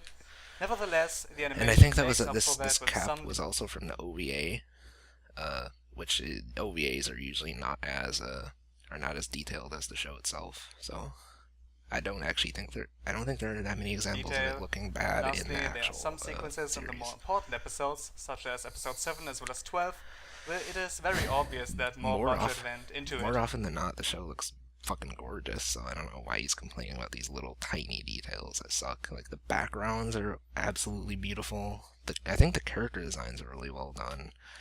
but in like specific ways that are hard to understand. Like their facial expressions, basically like their faces are really big, and so there's a lot of I like how much space there is on their faces, you know. So I feel like they're more expressive than a lot of other like cute girl shows, and so. As such, in those episodes, the anime can I look don't know. borderline I think the cinematic. show's As a really, music anime, the soundtrack is well put outstandingly together. great, featuring not only one of the best openings I've heard lately, but also generally great OSTs. Opening? Now I that don't we've like got the those, opening let's of the talk a show. bit about the premise of the show and why I chose to review this Stop one. praising out the of things all those about other anime that I've seen in the stop past praising few the weeks. wrong Son of things the about Sky is shows about that I a group of love. very young women who serve in the Helvetian army. If there's Each something that Yabai makes is me at war with more another mad nation, than the people Roman Empire. like And not any war. praising shows The I war just that hate, we know it's has like lasted for quite a long praising time and the has wrong ruined things gigantic parts of the world, creating not about only stuff the that I ruins do our that I class actually knows genuinely as No like. Man's Land, but also throwing back I don't know, humanity I think virtually hundreds maybe of I years don't hate from a that technological more, standpoint. but I hate it just as much. But more on that a bit later. This war has been in a deadlock for some time now, and we are experiencing more or less the first generation for something one might call a post-war world. The anime itself. That last fact is, by the way, part of a very important episode and highlights maybe the first big critique I have of the anime. And that critique is being seemingly unable to decide what exactly it is the anime wants to be. Naturally, that is a question when you look at a military anime with a Moe cast. However, I can see why they went for that aesthetic. After all, that naivety, the young age, etc., may be grounded in the fact that they simply are that quote-unquote post-war generation. Even I don't think that a critique like that really holds much water when you're talking about, like, I don't know what the show is trying to be. Isn't it clear? I don't know. Maybe that's just me, but like, I think it has this aesthetic and setting for a reason. I don't know. Is it? I don't know. Like, just because it does different things sometimes. Again, it's like the thing with humanity has declined, where a lot it's like weird and kind of all over the place, and so I don't know. It just means it's inconsistent. It's inconsistent motivations of the always lecturing writers. others on how they are soldiers, but she herself probably being the one who is the most unsuited person you could have as a soldier. Generally, the anime does a good job at conveying the seriousness of the situation, with talks about how the world in itself is dying I due couldn't to the tell if war he's and much complaining more. about the main characters not being capable episodes like the soldiers. 6th one, in which we have the anime trying to explain to us as the viewer how life at the barracks doesn't really pay the bills, and the way the anime does it is by throwing us a cheap mafia skit. It was really, really bad. What? And while it doesn't happen What? too often or to such a great yourself. scale, some Shove it up your ass, you fucking piece of shit. That scene is hilarious. That scene is fucking incredible. That whole episode is amazing. You suck. like, by the way. So that happened. How could you and think? right How after- could you think that Of course, sucks? Since the anime Oh my doesn't really god! do character I exposition. hate you. We don't have things like an entire episode based on pure exposition of why Kureha is worst girl, or why Noelle is such a tech genius. Dude. Those things are woven into the storytelling. However, the anime does make an exception for Felicia, which was brilliant, might I add, since Felicia is the only one with combat experience. Now we are getting into an interesting question. What does Son of the Sky want to be? Kaon with guns or Grave of the Fireflies? It's the latter. However, where anime such as Grave of the Fireflies and Now and Then Here and There merely try to convey the statement, was bad, okay? Son of the Sky, on How the about other it's hand, doing? took How a about it's step doing back, neither? And it's just like literally, it's Sound of the Sky. You know, like it's Sora no Woto. It's not Grave of the Fireflies. You know, it's its own fucking thing. Oh, why can't you look at it as what it's trying to accomplish by itself? their premise around the fact of war, and now how the characters in a more or less peaceful environment cope with it, react to tales of it, and how it affects them in a more passive way. Which is not only why Son of the Sky still maintains a sense of realism, as shown with Felicia's flashbacks into when she herself was actually on the front lines, but also manages to further their plot, with more than just a portrayal of how bad and miserable everything is. However, I feel like I'm getting away from the topic. That discussion of war and anime might be a topic for an entire video in itself, so maybe leave a comment down below if you want me to maybe have a video discussing that. Anyway, I don't in even know what essence, he was episode talking 7 about. shoves us back on Was he track saying and tells like us if that he Son wants of to the make a Sky separate video isn't where he as actually talks about Sora and Woto? I don't peaceful know. and nice I as wasn't we paying might attention. imagine, and that the 1121st platoon still consists of soldiers, not mere country girls that are allowed to goof around all day. I'll conveniently ignore episode 7.5 and episode 8, both in essence pretty important, as peaceful and nice as we might imagine, and that the 1121st platoon still consists of soldiers, not mere country girls that are allowed to goof around all day.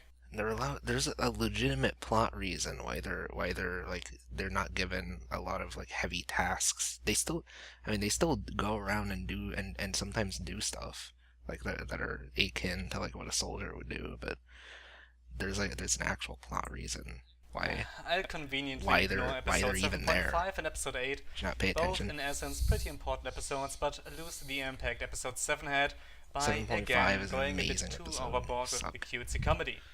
Not bad, but not too good either. Cue the finale. He's just spoiling the ending. Fuck him. The definitive Sora no Woto review. I was thinking of making that, but maybe he beat me to it. Let's see. Hello everyone, and welcome to another definitive anime review. This time, we are going to be talking about Sora no Woto. What a weird name. Oh, whatever. Anyway. Why do people do this? I don't know. It's weird how many ingrained cliches there are in anime reviews that just don't go away. Sora no Woto. It's not even that weird of a name. Sora no Woto? What's weird about that? Like Sora Sora is like the name of the main character of Kingdom Hearts. No is an English word, and Woto is like it's just like a 4-letter. I don't know. It's not that weird. It's like, you know, like I'm just approaching this from like a baseline. Like, what is weird about about just the I don't know where he's coming from with how. Anime made by A1 Pictures, a studio so diabolically evil that they faked the moon landing. Hold on, let's go back. Sora no Woto is an anime made by A1 Pictures, a studio so diabolically evil that they faked the moon landing when they made Space Brothers. Now, Sora no Woto is about a girl who for some reason likes to toot her own horn a bit too much while a war is going on. Now, A1 Pictures may be the dick dastardly of anime, okay, sorry. but they do know how to draw So to comment on what he's saying here, like he's basically like sarcastically saying that like A1 Pictures is like sucks, but this anime was made before A1 Pictures became shit. Like, this is the back when they were actually ambitious and did stuff that was like trying to be different, but now they suck. So anime made by A1 Pictures, a studio so diabolically evil that they faked the moon landing when they made Space Brothers. I don't get this joke. Now, Sora no Woto is about a girl who for some reason likes to toot her own horn a bit too much while a war is going on. Now, A1 Pictures may be the dick dastardly of anime, but they do know how to draw pictures and make them move, and that's exactly what they did with Sora no Woto. People on myanimelist.net have described it as random quote from a hymn book from 1779, an anime they weren't planning on watching. A young girl who only came to the military to play with a nice trumpet, and he's too loud. It isn't just a Moe Block show. I describe it as an anime. Me too. Alright, that was actually What a great. stupid name, Sora no what kind of... He ruined it. What were they thinking? Sora no What's so weird about the name? Oh, it's whatever. not even hard to pronounce. Sora using Woto's making English me ill. language. Thanks, A1. Like Sora, no. That's what I was saying with like the Kingdom Hearts thing. Is like it's like Sora, no. Oh, I mean, the pronunciation of this is a little bit. It's Woto, but like I don't know. Doesn't matter. It's not complicated. Like to me, like a weird name. Like I hate it when people call anime names weird.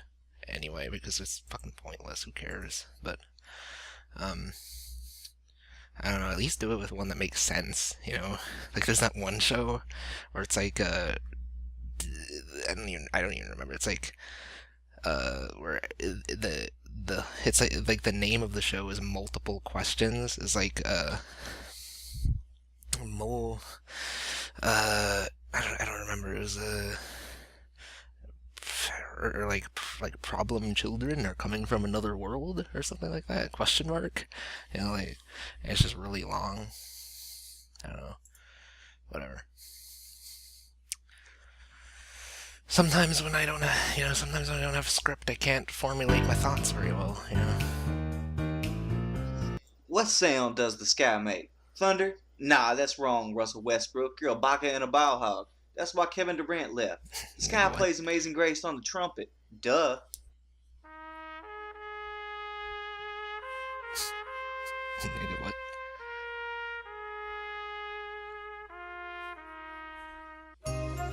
I'm not white, by the way, so I can say that word. Sound of the Sky is a 12-episode anime series with 2 OVA that came out in 2010. It's done by A1 Pictures.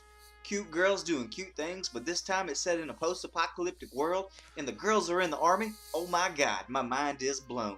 You crazy anime. It's about a girl who joins the army because she wants to learn to play the trumpet.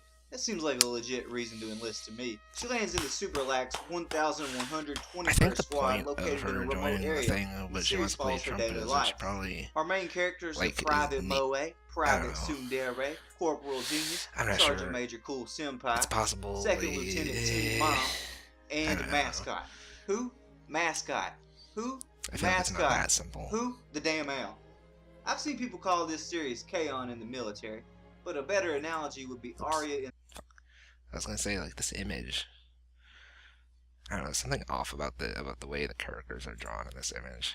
in the army, because this series falls squarely into the subgenre of slice of life Yashike. He knows the Japanese word. It's easy to dismiss this series at first glance, but your first I don't know, I feel like impressions whenever will people not be learn your final Yashike or something impressions. like that, they just kind of, they're just like, yeah, it's like, whoa, this is like a thing that connects to the word that I just learned, so I'm gonna use it constantly to justify all of my thoughts.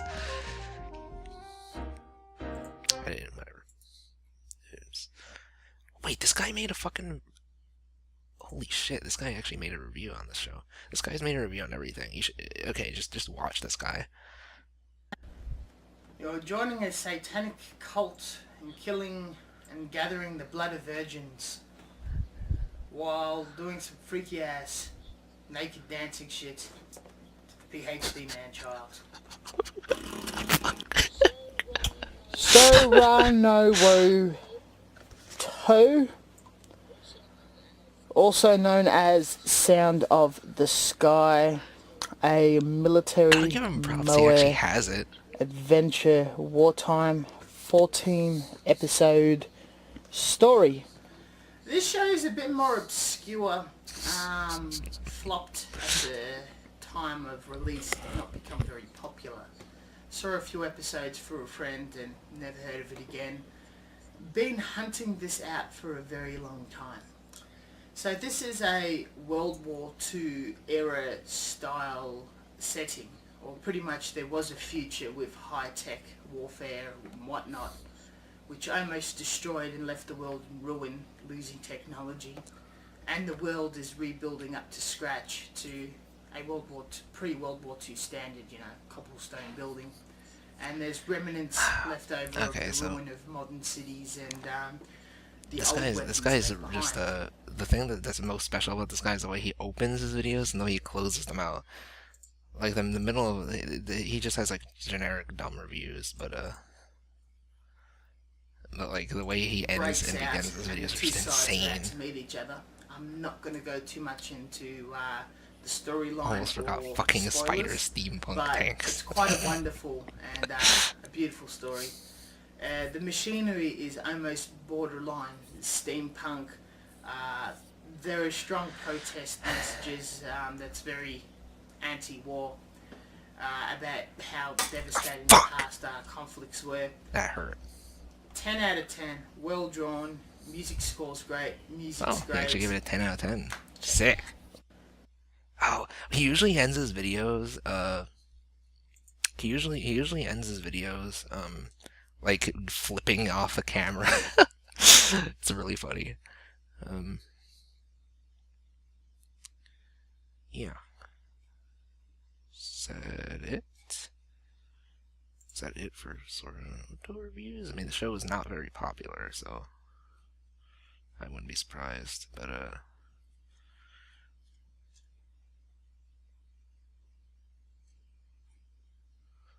alright, yeah. I guess that's it for that show. I wonder, should I end this video now? It's this. I think the video is it. How long have I been going? I don't even know. I've lost track of time. I don't know. It's kind of this video has been good so far. So I should probably just stop here. It's good enough. Yeah.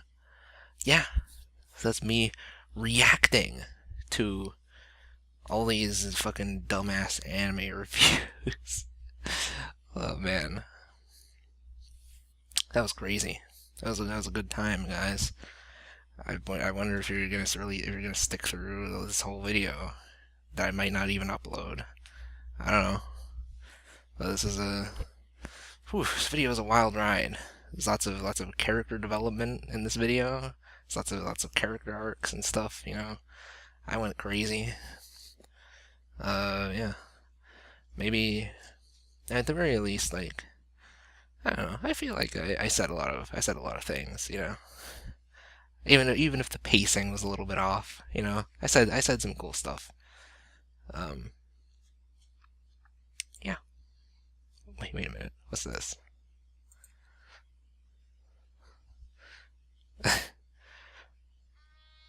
Oh, Jesus, dude, chill.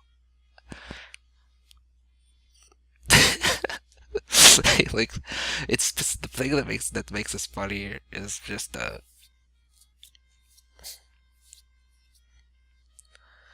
don't know, like the way it's like Amazing Grace, specifically Sora no Woto. Okay, I should probably stop before I you know what I could look, maybe I should look at Doki Doki Literature Club reviews. I actually haven't seen if there are any new ones. Whenever I make a review or like a video on something, I'm always curious. This is a bonus, okay?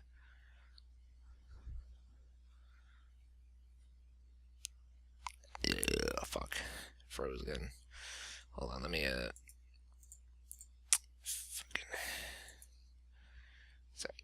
it's like a weird, I don't know what's up with YouTube. Sometimes I have to close the tab and then reopen it.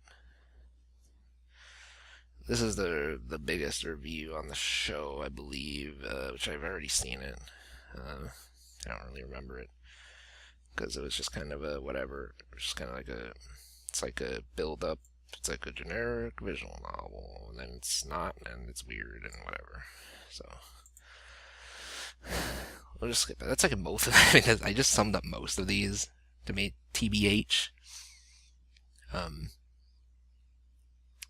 And when they're not just being like weird creepypasta bullshit. Let's look up upload date. Motherfucker. I don't think I've seen that one. Wow. Most of these are not reviews. Hey, it's Ike. the cool Ike. Let's not talk about that, and instead, let's talk about the visual novel that is taking the internet by storm. It is? Doki Doki Literature I'm actually Club. surprised that the game game was is not published more in popular. the year 2017 Like, it's not actually on September that popular. 22nd. It was created by Team Salvato, whose only project Like, is I was this actually game concerned currently. that my video So first wouldn't things get first, that much the front attention page, because this, or I don't know, whatever this game, it's called. It's clean and simple. I like it. this game is not a... the game, I expected it to be more popular than it ended You up get being. all of the main characters, you get the necessity options, not a whole lot. I mean, like, this whole title screen is like a joke. Like, there's a lot of jokes in this. Get the fucking bullshit off the screen. Like, I don't know, just like, I don't know, just like the way the skirts are moving, I think is kind of like a joke at like dumb anime weird physics and just like anime art, and the stupid looking the breasts, dude. The shiny hair, everything's shiny. It's a joke, dude. And the way they're positioned is like it's like very generic. It's like all it's like it's like showcasing like their simple personalities, you know. You get all of the main characters, you get the necessity options, not a whole lot to talk about, it fits my preference. Talk about this? For the UI/aesthetics of this game, I like that the dialogue box is small, semi-transparent, but the texts are still easy to read. On the other hand, I'm not a big fan of being unable to scroll back to the previous dialogue. That is it's more or less a pet peeve, since it's easier for me to get the materials I need for the review, but it's also in the case of me accidentally double-clicking and missing out on a piece of information and being unable to rewind back to that scene. At the very least, if I were to scroll up, at least bring me to the dialogue history so I don't have to click on the history button. Currently, these are all nitpicks from me because when it comes to visual novels, convenience is the key. Yeah. And speaking of convenience, it would be great to have the right mouse button take me to the menu. Clicking the scroll and the right mouse button removes the dialogue box, and they don't need to have the same command. I agree. Other than that, everything about the look of this game is nice to look at. It took me around 6 hours to finish the game, so you can sit down and finish the game in one sitting. It's also free. There are no sex scenes, and to the first-time viewers, you might be asking why I said that. Well, I've covered some visual novels that has some sexy times. During the first arc of this game, you can choose between 3 girls, Sayori, Natsuki, or Yuri. God forbid why we can't choose Monica, but that's her own goddamn fault. With the choices, you get a very nice dating sims-esque style of gaining a girl's affection. Since this is the literature club, you have to write a poem each day, and with those poems, you can select words that will resonate with those girls. This is also a great way to know them better. Getting more points for a specific girl will trigger her scene for the next day, and each character will say their different opinions on your poem. All of them have different dialogues depending on who you lean towards, and they might even hate you enough to not even show you their poems. There are no voice actings in this game, although I guess Monica does sing for you, and it reminds me of GLaDOS from the ending of Portal for some reason. Wow, I just gained a new revelation. I usually don't comment on the music of a visual novel, mainly because they tend to use some basic background noise. But this? I can't let this go. The happy-go-lucky music that you get to listen throughout the game is terrible. I hate it. What? The piano is alright though. But then when it gets into the horror sections, I like those. It fits and it brings out the creepy atmosphere. I also love the offbeat of the music sometimes when you're in the second arc. Keeps you on your toes. For the story, I think they just don't well, if you've heard about this visual novel, then you should know that it's fucked up. What kind of fucked up exactly? You can look at their warning page on their website. They'll tell you, Or I look mean, at the but it doesn't. thumbnails on YouTube when It you search doesn't up tell Doki you. Doki It doesn't Literature fucking Club tell because you. they sure love to hang with a certain Lol. character. Anyways, short point, you're a dude who gets roped into the literature club by your childhood hanging friend. joke. You meet the other 3 members who are all based off of an anime trope, and you do literature things in this literature club. And then horrific things happen. The end. Minor spoiler, I was expecting something completely different when the twist happened. I thought it was played out well when the main character goes into the monologue about the situation, and when he says that this wasn't a game and that he couldn't save and load the game back up to change the situation. To which I thought, silly you. This is a game. I can reload if I want to. And then my saves got deleted and I had to sit there and dwell on the fact that this was something that had happened and I couldn't change it. I thought that was such an amazing piece, and it made me think that it was going to go into a way darker direction as we get to go further into each character's story. But alas, it didn't, and I was left rather dissatisfied. Don't get me wrong, I was interested in what was going to happen next, and the horror element was very spooky. But even the horror wears off towards the end, or at least when it decided to amp up the yandere by 1,000, because in this day and age, who is afraid of a yandere? People who wouldn't like to have a knife stuck inside of them, but other than that, who else is frightened, really? The characters. As I said in my short summary, they're all based on anime tropes. We got the childhood friend, the tsundere, the yandere, and the upperclassman. Minusing the yandere because she's a yandere and there's really nothing intriguing about her. The other 3 have quirks that makes them different from the template characters. When we learn about their backstories or their true intention. Going yandere was not that she is a yandere. It's playing up her clingy personality. Like it was Monica fucking with her clingy personality. Because usually when you're she's actually like a kudere actually. You know, like she's quiet, and then when she opens up, she gets clingy. It was just Monica fucking with her clingy personality. We find ourselves characters who are simple people, but they hide behind a mask that so happen to be one of the anime tropes. And when I say simple people, I only mean 2 of them. The third one, I don't even want to get on her case. But if I ever do, I'll tweet her about it. Nice. There is a slight problem with Natsuki, and that's the fact that she gets left behind. In the second arc, as much as I wanted to focus on Natsuki, the game wouldn't allow it. They steered me towards Yuri and Monica instead, and Natsuki is kind of forgotten, which is unfortunate because I would have loved to know more about her backstory. I do think that it would be topic good. From Natsuki, it would be beneficial. I don't care much for a yandere character. I find them entertaining, but that's about it. I think that would about the plays into animation for the ideas of the characters, I love it. The transitions when they enter or leave, or if they're soaking, or if they're close up in your face and they're backing up, it all makes them very lively. There are also many positions, but speaking of those, the gap between Sayuri's hands and hips make her look weird.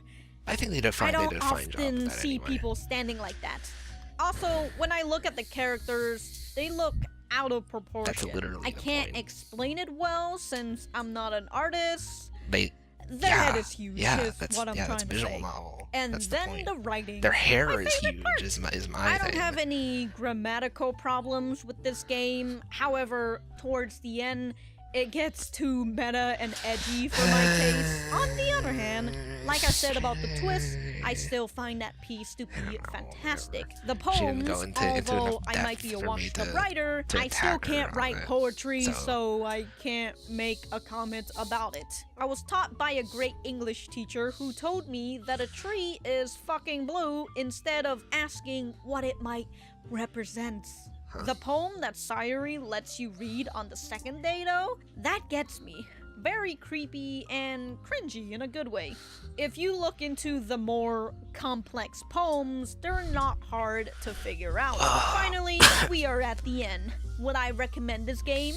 First of all, it's free. With that amazing price, I would recommend everybody to try it out. The only thing that'll cost you is your time and probably your sanity if your mind is weak. If you're looking for a visual novel that is out of the norm, this is a start.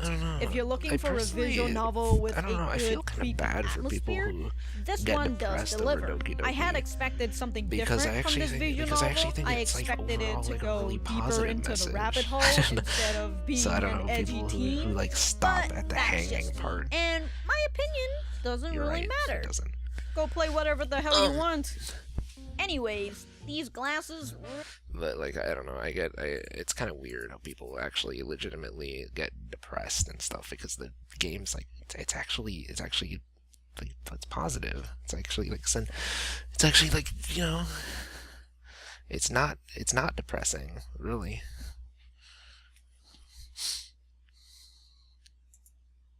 And this will be the last video I click on, and then I'm gonna go. Hey everyone, Arcade here to give you my 2 cents on a game my roommate recommended. Today we take a look at Doki Doki Literature Club.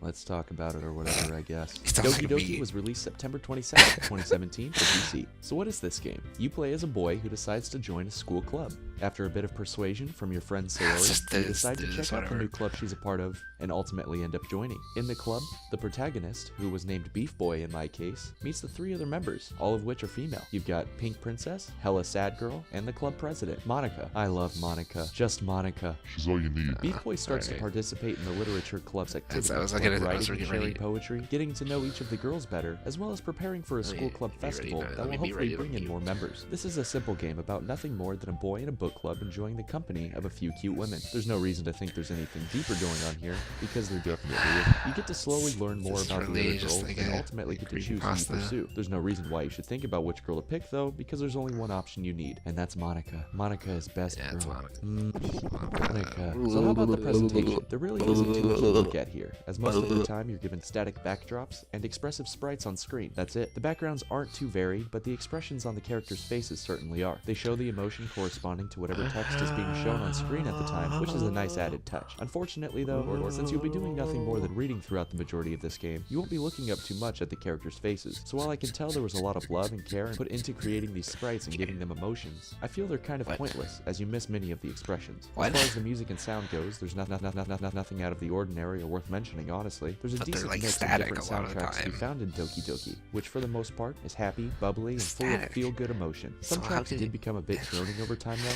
especially I can't really take much of this serious because it's just being a creepypasta, so for what seemed like endless minutes on a few occasions. But that was merely once or twice over the course of the game, so in all honesty, it wasn't too much of a nuisance. I don't have too much to say regarding the sound effects. There aren't too many of them, but the ones that are there are decent and get the job done. I don't know. This game isn't going to be winning any sound design awards anytime soon, as far as I can tell. I just don't. My issue with this is I just don't know where people are coming from. I wasn't expecting AAA quality effects and sweeping scores. There's nothing poor here regarding the presentation and literature club, but nothing you're going to remember either. It's kind of an obvious thing to think about, but I feel like they don't actually think about it as what it adds to the video. For the most part, you're going to be doing nothing more than playing clicking simulator. The game is a visual novel. Oh boy, text shows up on the screen. You read said text. Maybe I'm just a pretentious hack, the game will give you and I don't a mini game know. where you get to I don't choose know between a few anything. different words. You get a good 8 or 10 Because I kind of did like a weird little creepy thing, but I actually thought about it. Back to the literature club, and the plot progresses. What it Each adds word to is the video, associated with one of the club members. Choosing enough of the right words will help progress the plot for that club member. This is a pretty simple game and doesn't take any effort to play. It's a good family-friendly time with absolutely nothing sinister or dark going on. Doki Doki Literature Club is a damn good visual novel. I normally don't play games like this, and I honestly don't see myself playing any more anytime soon. But this one here, this is some good shit. There's more going on than what you see on surface level here. For lack of a better term, this is one book you cannot judge by its cover. Without giving away or spoiling too much, this game deals heavily with mental illness. It's a controversial subject matter to tackle for many, but the team here did a commendable job showcasing the highlights and struggles of things like depression and abuse. This game tells you right off the bat not to play it if you're easily disturbed or sensitive to touchy topics, and it's definitely not joking. The first 2 hours or so of Doki Doki was honestly a bit of a drag, and I had to practically force myself to get through the beginning. But once you get a few hours in, this game begins to show its true colors and really begins to shine. It may be off-putting for quite a few people. Substance here certainly is so mind-blowing that I've just got to slap a definitely worth full price. At least it wasn't on it. So that's my 2 cents on Doki Doki Literature Club. I hope you enjoyed the review. If you did, maybe support the channel by clicking the whatever, hitting that other whatever, and if you have a recommendation for a game you'd like to see me review, feel free to leave it down in the comments below. Thanks for watching, and I'll see you all next week. Yeah. You're predictable. But whatever. You know, I'm a genius, basically. That's the message of this video. I'm a genius, everyone else is stupid. Solipsism is the one true belief system. I'm God.